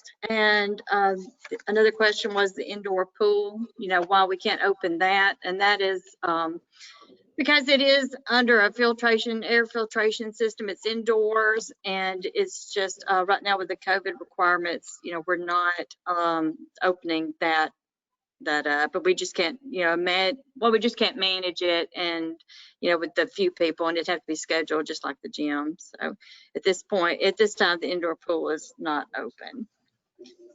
But Jada, you may just mention that the issue of COVID is on the board agenda meeting. The next question is, when will the recoating of the balconies be scheduled? It's let me just come. That's going to be easy to keep the background. Okay.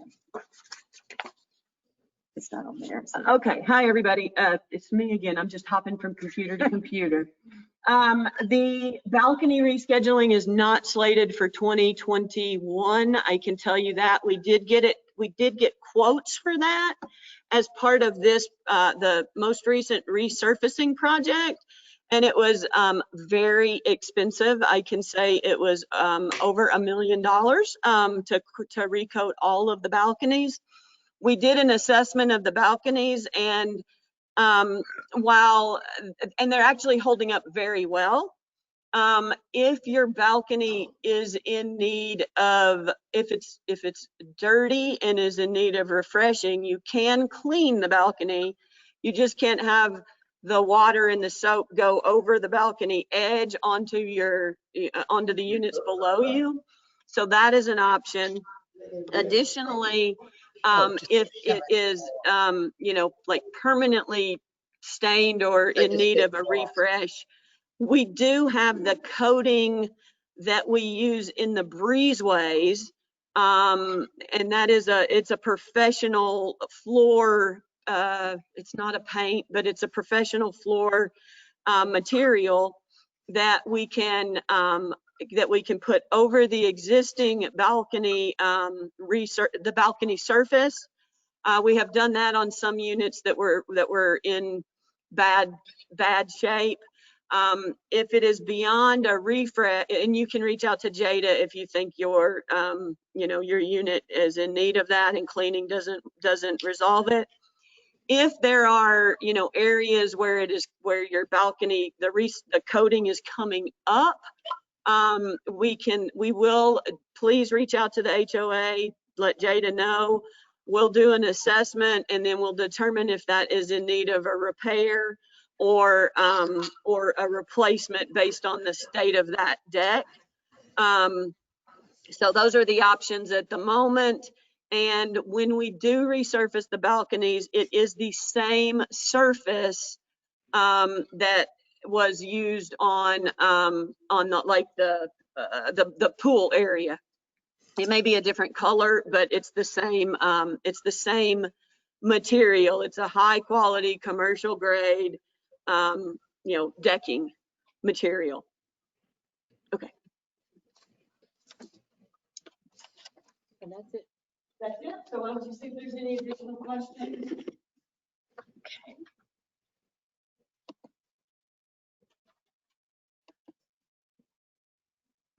I just unmute. Yep. This is Jeff in Unit 604. Can you guys hear me? Is there any additional questions? Can you guys hear me, Jeff? Go ahead, Jeff. Hey, is there any, I didn't see any rules about the flying of drones. I think Lee raised her hand.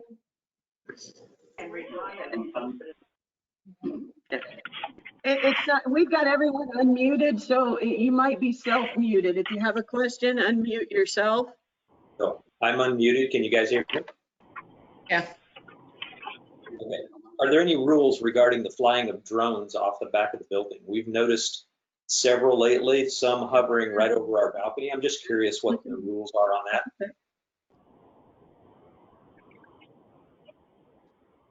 Yeah, it's unmuted. They're unmuted. That's people have self-muted. All right. Well, there being no other business to conduct. Did you guys hear that question? I think somebody heard that question, didn't they? Yeah, I heard your question about the drone. Yeah. The question about flying of drones, we needed that question answered because I agree with him. I've had one.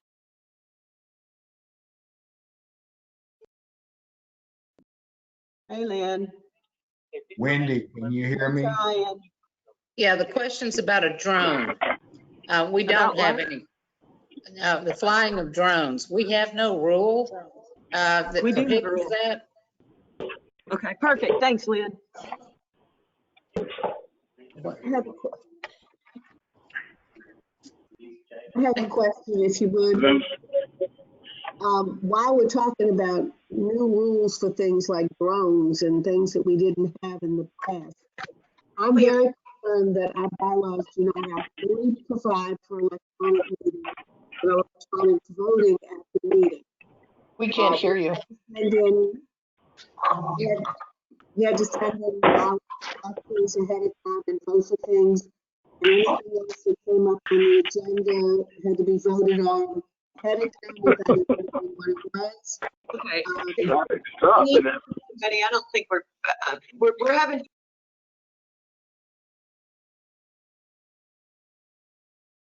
I was asking about new rules for things in our bylaws.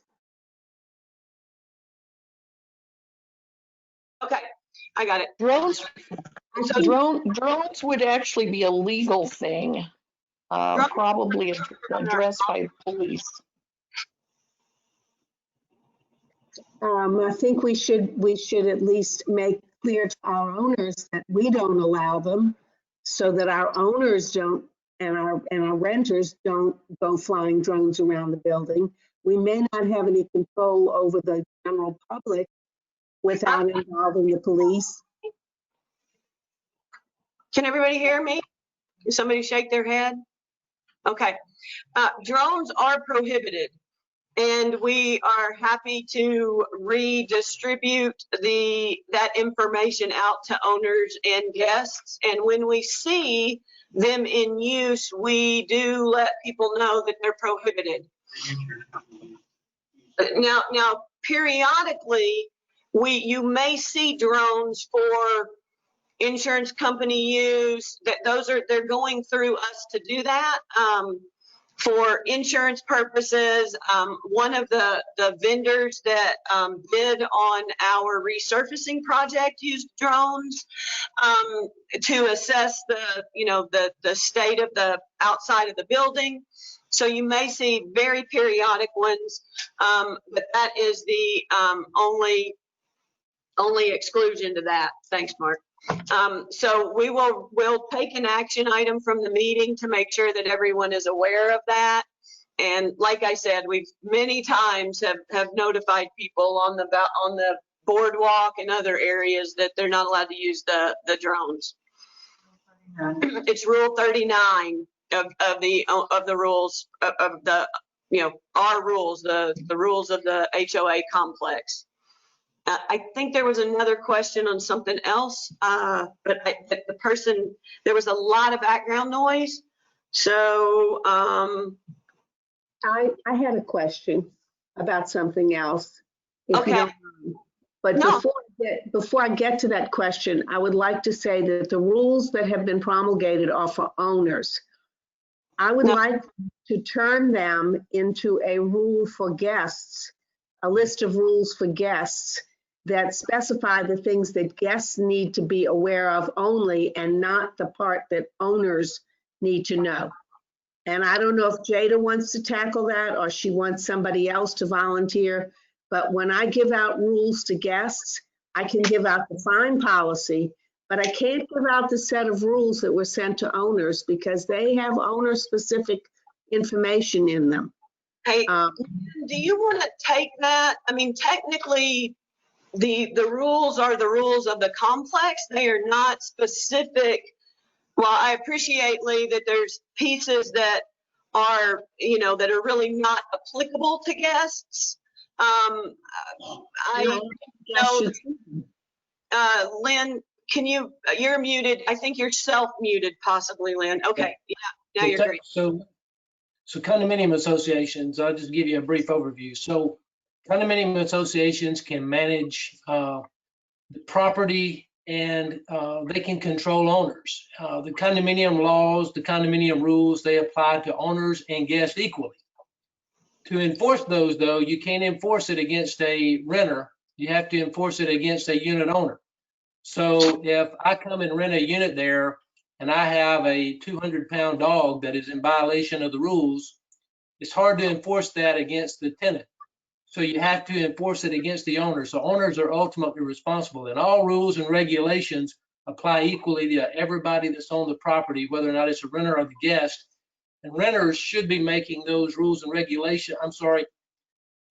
People who rent their units should be making those rules and regulations available to their tenants. Or it would be a good idea to keep them in the unit so that when they arrive, they can at least see them. There are occasions when people show up though, and they'll have a dog, for example, or 2 dogs or 3 dogs, and they're not familiar with the rules. So they need to be made familiar with the rules, or that unit owner is going to be responsible for any fines. We have a fine policy which can be promulgated to everyone, but there's no reason for the renter to be told anything about pets other than no pets, because renters, according to our rules, cannot have pets. So why go into 1 dog under so many pounds, whatever, that owners can have, but renters can't? I'm going to take that set of rules now that you've said that the condo association isn't going to make rules for guests, and I'm going to create a set of rules based off of that. If anybody is interested in seeing what I come up with, you're welcome to, but I just want to check out all the things that how our condo association operates that renters don't need to know. Does that make sense? I mean, certainly they need to know they can't leave stuff in the hall, in the walkways and stuff like that. And that should be clearly stated to them without any questions. And I'm happy to do that, but I found that the whole list of rules. Yeah, that's good. The owner can disseminate those to however they determine makes the most sense. But ultimately, those rules are applicable to the unit. So I think it's up to each owner. And Lynn, Paul, I see you. So you can unmute here in just 1 minute. Lynn, I don't know if you want to add anything else to that before we. It's just the rules apply to everybody, but the contract between you and the renter who's renting your unit is between the 2 of you. And they are responsible when they show up on that property, it's your unit, and ultimately pursuant to the Condominium Act, anything they do that's in violation of the rules and regulations ultimately lands on you as the owner. Right. Okay, let's Yeah, so I had one other point before we move on. You asked for new items. I'm concerned about the electronic meeting provisions of our bylaws. We don't have them. Lee, we're going to put you on mute for just a minute. I think Paul had something to chime in on that topic. Paul? Not in relationship to that, I just have a question. Back when we were discussing the increase of the HOA dues, one of the reasons why we needed to do that was for anticipation, I think, of delinquent HOA dues. And it led me to start thinking, does the HOA own units at Holiday Isle that presently aren't, that we're having to cover that due on? No. The HOA does not own any units at Holiday Isle, and I believe, Lynn, you can keep me honest, but I think if we were to make that type of acquisition or purchase, it would go for a vote. So we do not have that, and we did the PPP loan in anticipation of the possibly delinquent dues. The dues increase was based on the insurance and some additional, items that were some additional line items that were increased. I don't know if Ed wants to speak about that. And Leah, we'll come back to you in a moment. I know you have another topic. I think specifically, one of the things that was brought up about when a unit goes into foreclosure, that the bank is only supposed to pay the dues for like 3 months, and then we have to assume that debt after that, and that was in the relationship. I understand what you're saying now. Yeah, we don't own units, and we don't have any in foreclosure. We do not have any units in foreclosure at the moment. Lynn, can you speak as to that specific, the 3 months and what we can get back if dues are not paid? Yeah, Thanks. so first of all, so under the Condominium Act, anybody who doesn't pay their dues, you have an automatic lien under the Alabama Uniform Condominium Act. Most people, after a couple of months, go ahead and file a physical lien and file it in the probate records of Mobile County. But you have an automatic lien. Now, if the bank comes in and forecloses, the bank is only responsible for 6 months past regular assessments. So they're not responsible for special assessments, just regular assessments. So 6 months past regular assessments. So that's all the bank is responsible for. So the associations would have a lien potentially in excess of that. And the association, won't collect that money from the bank because they're only going to be responsible for those 6 months. And so as an association, you have to determine if there's any other avenues to go after that money. Usually it's more trouble than it's worth, but the unit owner remains ultimately responsible for that deficiency at that time, the unit owner at the time of that foreclosure. Thanks, Lynn. Paul, did that answer your question? Yes, thank you very much. Thank you. All right, I'm going to see if anyone else has questions, and then we'll go back to Lee after we see if anybody else has any questions. Okay, all right, Lee.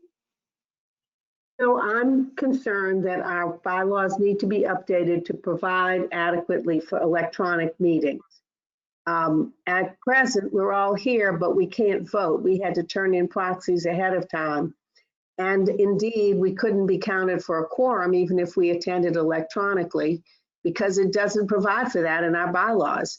And I'd like to ask the board and Lynn to try to look at our bylaws and see how we can be really current with the way things are right now in society and the world.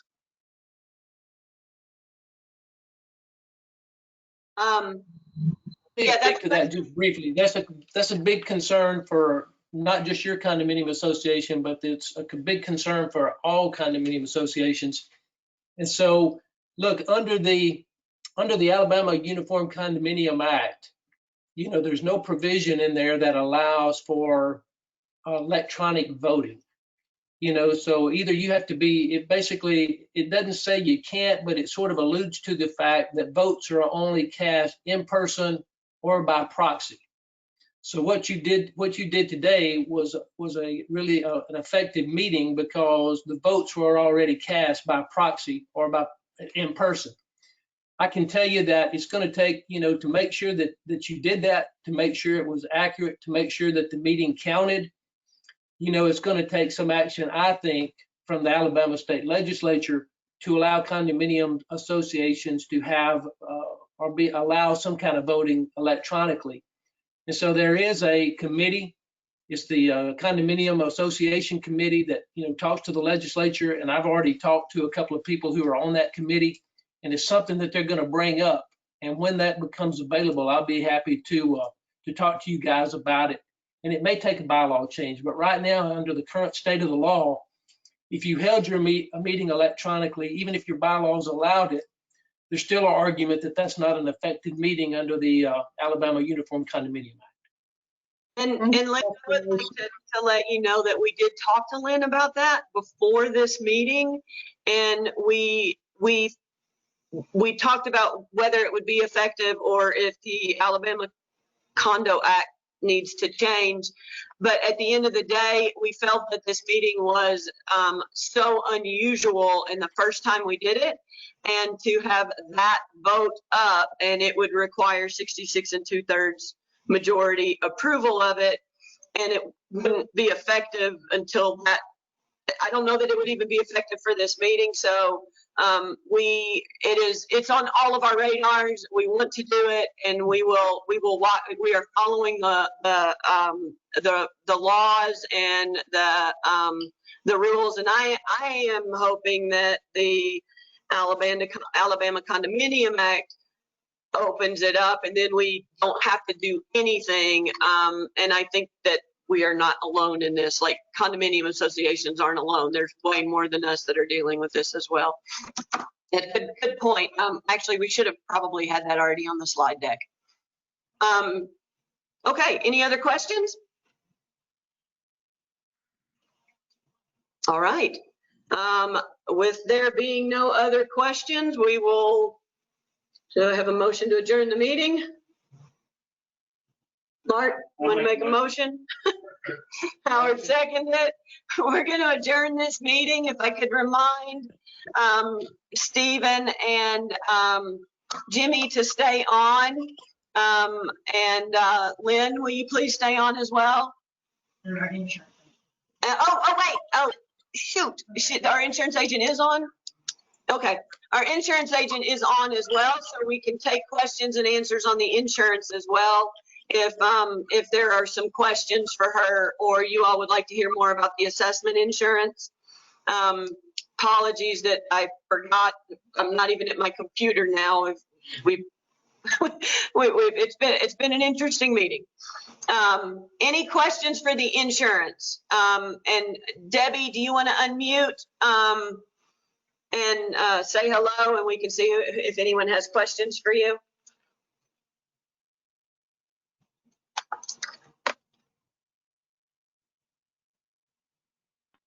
Okay, can you hear me now? Yes. Okay, great. This is Debbie Freeman and Brenda Sturgis with Gambrell and Sturgis. Debbie, you're usually here in person. Thank you for attending. I know, this is strange, but y'all have done really well at this. I've got a few opening things I'd like to say, just because we have the opportunity to attend this kind of meeting about a dozen times a year. I just want to say congratulations. The board and Jada have done fabulous with this, and they have done great at keeping us in the loop as far as especially the general liability claims. There's a Jada Lynn with our office, and they have done a phenomenal job at helping us and the adjusters keep the cost of the general liability claims low, because y'all's documentation and the camera system has just proven invaluable, and we want to thank you for that. Thank you. Any other general information you'd like to give Debbie before we see if there's questions? Sure. As said, your biggest driver is the insurance. property insurance tends to be on about a 10 to 12-year cycle. You start high, drop down low, because underwriters have very short memories and forget about the claims, and then you go up again. So you're in about a 10 to 12-year cycle. Before the hurricane activity, starting in about 2017, we were starting to hit the bottom of the low pricing. You had moved from a position of 3 to 5% deductibles down to 2%. Most of our clients, including you, had 1%.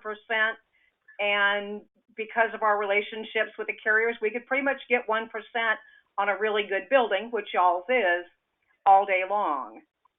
Starting at about 2018, even before Michael, that started to tighten up considerably.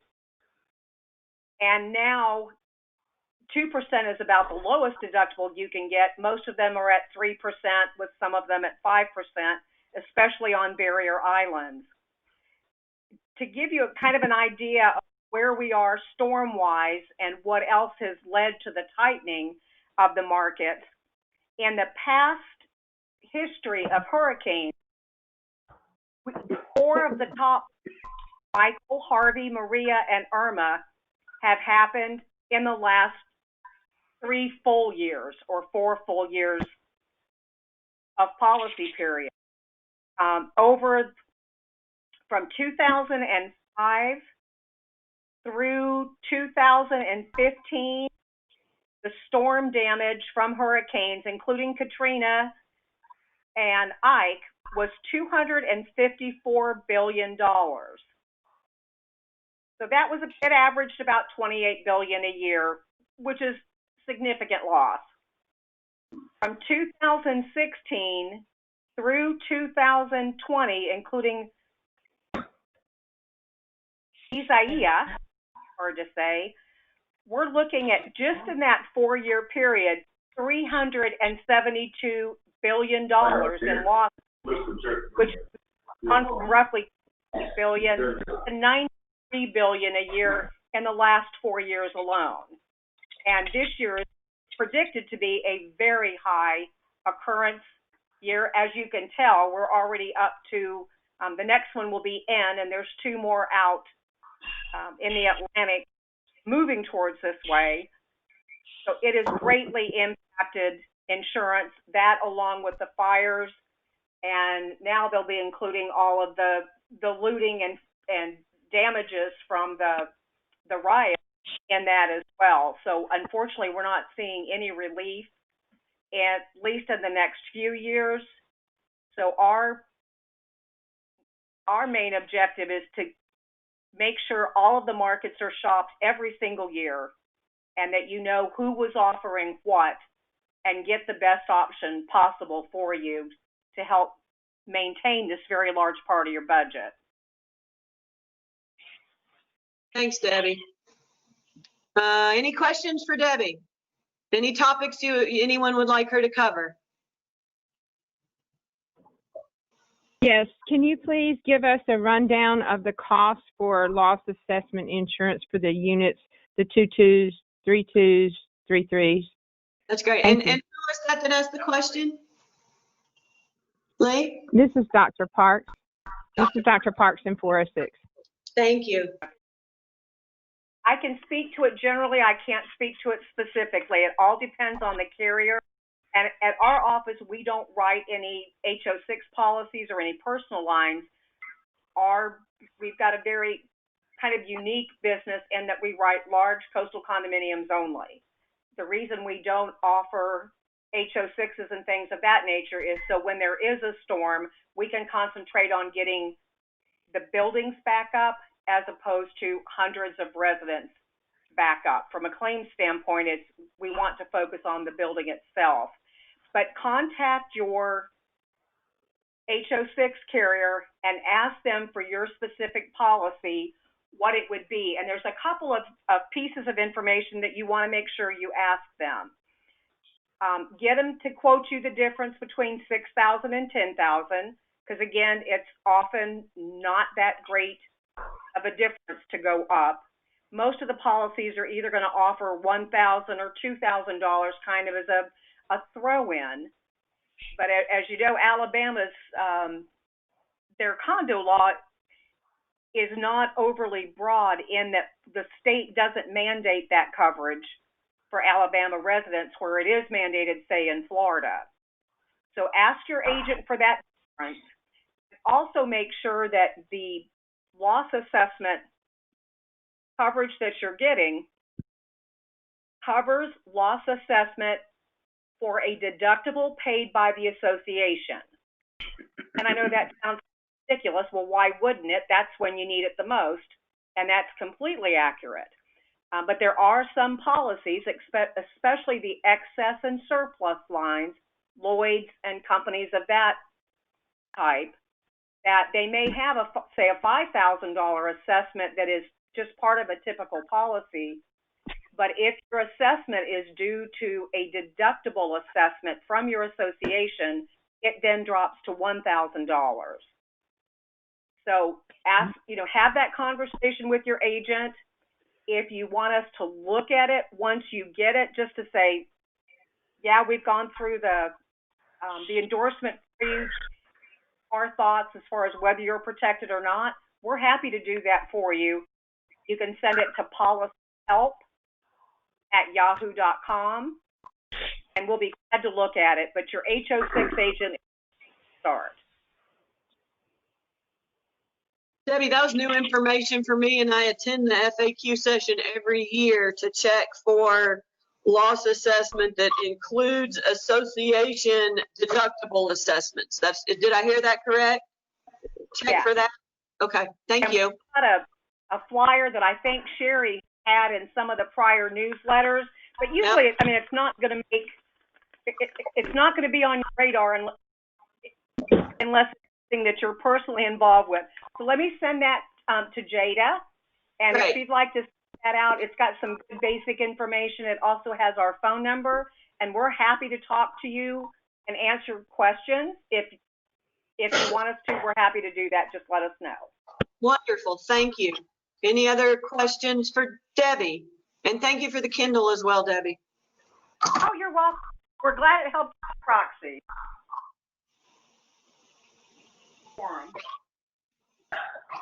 Okay. Okay. All right. If there are no more questions, I think did we officially adjourn, or do we need to do that again? I think we officially adjourned, so we don't have to do that again. All right. So if Lynn and Ed and Jimmy and Stephen would stay on, thank you all for being with us for 2 hours and 15 minutes of Holiday Isle Association fun. And we will do this again next year. Thank you. Bye, everybody. Hey guys, if y'all just hold tight for a few minutes, we'll start this back up here in 3 or 4 minutes after everybody's dropped off. Thank you.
We are back, guys. Let's see. My husband is still joined. Mark, I love you, and I'm kicking you out of this meeting. We've. Oh, they're all. Jimmy, are you caller 4? I don't know what it's called for. That's you. That's you. You answered the question. Let's see, Jada. Let me get the view that we needed there. Mark's probably left his computer and doesn't even know he's in there. No, I'd like to kick him out. But Mark, you're being dismissed. Okay, there we go. All right. So let me just double check here. Stephen and Jimmy, welcome to your first working board meeting. Thank you both for volunteering. And we really appreciate it. And we will make your service on the board as painless as possible. Okay. I certainly hope so. I'm gonna go on and call this meeting to order at 12:24 p.m. And Lynn, is there anything from your perspective that we need to discuss other than assigning the officers? No, I mean, now you just need to select officers for the year. Yep. So, you know, that's the one thing you need to do. And then just going forward, you know, are y'all having regular board meetings now? Y'all We got have them scheduled once a regular? month. Mm-hmm. Awesome. Yeah. Okay, perfect. Okay, so let's go on and do the election of the officials. Ed, if you are agreeable, I would like to nominate you to remain as treasurer. Are you good for that? You're muted. I don't think you've muted him, Jade. I think he's muted. Okay. Yeah, back. Yes, I'm agreeable, but I'm going to return the favor and nominate you for president again. Second both.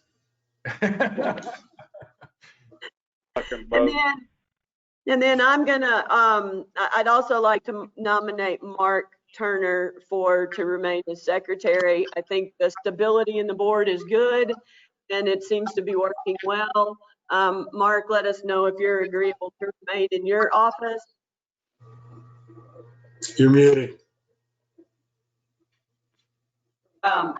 Okay, I'm here. We'll have some background, but I'm agreeable.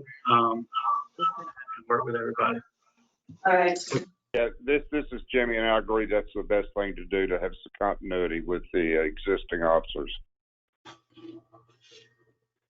Well, thank you. Okay, so can somebody or Lynn, anybody want to make this a motion and make it official, or are we good? I mean, like, are there objections to any of these? Well, if you want a motion, Jimmy, I'll also move. Yes, so Jimmy has moved to select the slate of officers that would be, okay, read them out right quick if you would, Wendy. Wendy Allen, president, Ed Holton, treasurer, and Mark Turner, secretary. And does anybody second? Board. Yeah. Second. Steve Yeah. seconds. Okay, and then all in favor? Aye. Aye. Aye. Any opposed? So it's unanimous.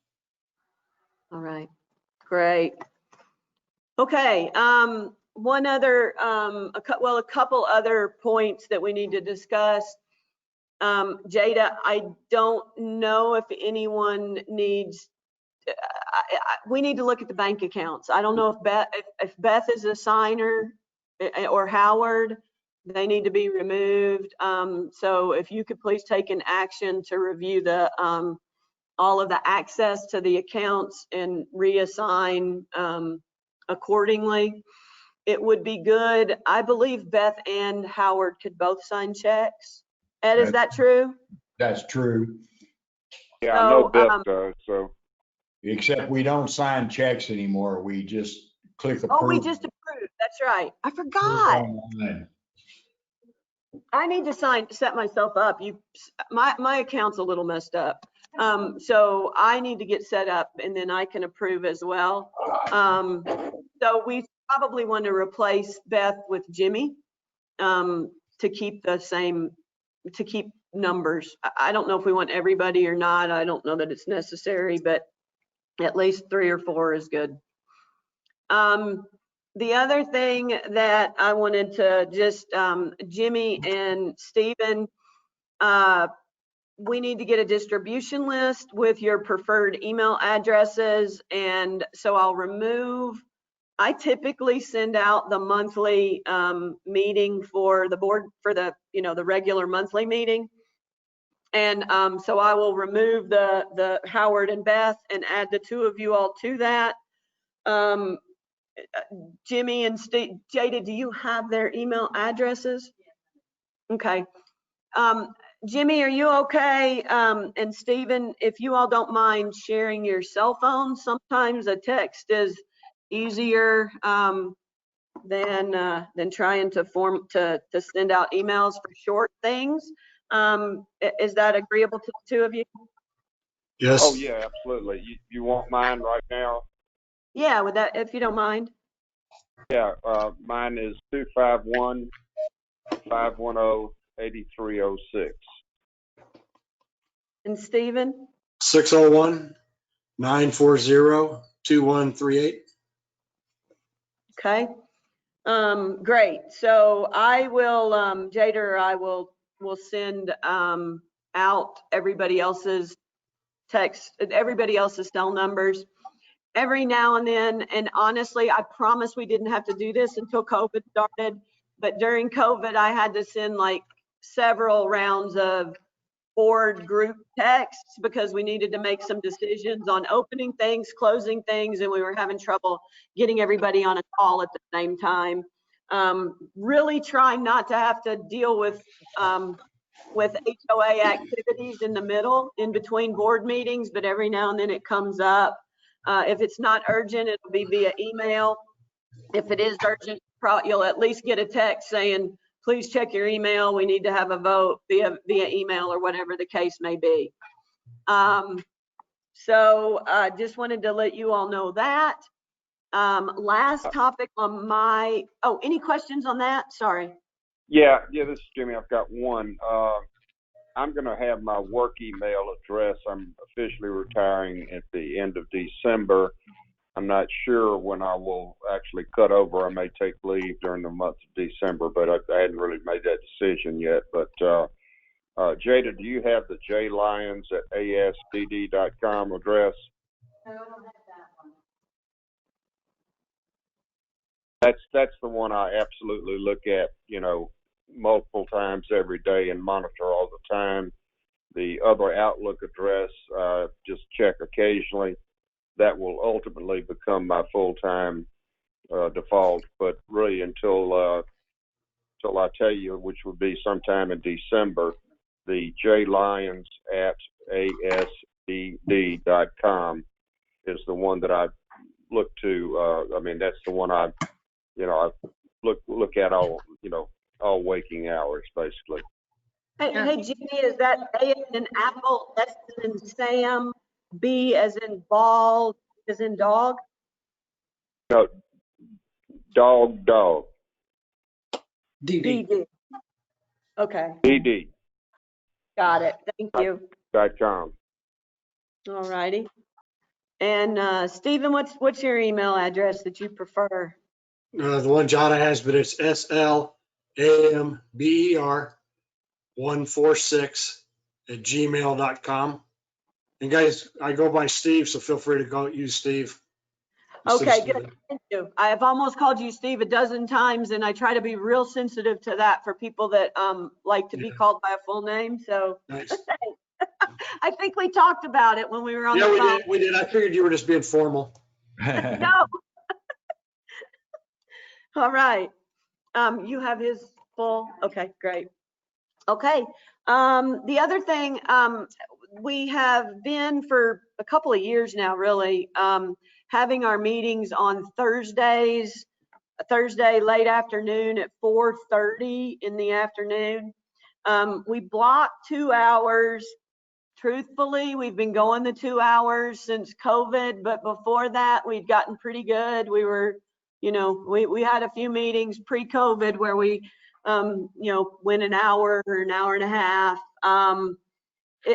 Is that time still good for the two of you, or do we need to look at a different? It's usually the fourth Thursday at 4:30. So just want your input on that. Yeah, regardless of my schedule, I'll make that work. Yeah, this is Jimmy, and I think I can make that work. And, I'll try to come down here, and I just have to leave my office around, 3:30, 3:45 to make it. So, but that's, I've got plenty to leave left. Good. And Jimmy, I mean, like, very seldom am I down here for meetings, so it's perfect. I mean, like, we'll continue to use GoToMeeting for this. So don't feel like, you have to. It's great if you can. Mark has to dial in quite often as well. And periodically we adjust for people's schedules. I know that I've had travel that has required us to move meetings around a little bit based on flights and things like that. So if that comes up, we've been able to be quite flexible in the past.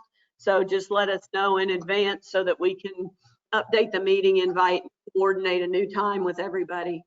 I have no other topics. Stephen, Jimmy, y'all have questions? Anything you want to ask about or say? No, I just have a request. I mean, fortunately, Stephen, my wife, having been on the board, has left me a book that has all kind of stuff in it, and so I'm coming out with an advantage, assuming I read it. But in any event, Jada, I assume you will send us out a list of everybody's email address and cell phone so I can enter them into my contacts. Yeah, that's the idea. That's great. Yep. And I'll create a distribution list as well so that it'll include everybody. So if you reply to all, we'll all be on it. Okay, good. Yeah, and Jim, if you want to share that book afterwards, let me know so I can get a background material, and just look forward to working with you guys in a collaborative manner. I think we got a great board, and I think we got a great property. Now, Jimmy, just a question out of curiosity. Off script, so that book is no good. That's all right. What's that, Jimmy? I just out of curiosity, do you come down here often? I'm spending about 50% of my time there since I don't have to travel with COVID-19, and I do most of my stuff just like we're doing right now. Yeah, I got you. I have more. I look forward to meeting you in person. I do all of you as well. Yeah. Me too. Okay. I look forward to meeting you as well, Steve, in person. I don't believe we've met in person. I am not down here 50% of the time, although I wish I was. But boy, I tell you, I'm on meetings all day long, like nonstop, back-to-back video chat, conferences. It's exhausting. Yep. I start my morning at 4:30 talking to India. Yeah. I've got the east and west coast of the U.S., so it starts early and it ends late. I do not have to talk to India though. Yep. So I've got that advantage over you. I have a team in the Philippines, but they work U.S. hours. So yeah, supposedly they all do, but you know how that goes. All right. Well, is there any other topic of business before somebody adjourns this meeting? I move adjournment. Second. I second it. All in favor? Aye. Aye. All right, guys. Thank you very much. Looking forward to working with you, and thank you for bearing with us during a digitally challenged meeting. Appreciate it. The one thing about the meeting is you guys can't be in the same room and have your mics on at the same time. Yeah, so that's part of what was so challenging. We kept having to mute different. Yeah, it's just something we'll work on and get better at. Yeah, absolutely. we can do a meeting recap at the next formal meeting and see what, what to change. And honestly, as we do our monthly meetings like this, we'll get better with it. There's a couple of features that I haven't found yet on this tool that should be here, and we should be leveraging them. Yeah, So, exactly. Yeah. All right, guys, everybody have a fantastic weekend and what's left of it. Thanks. You too. All too. Bye. Bye-bye. Bye. Yeah.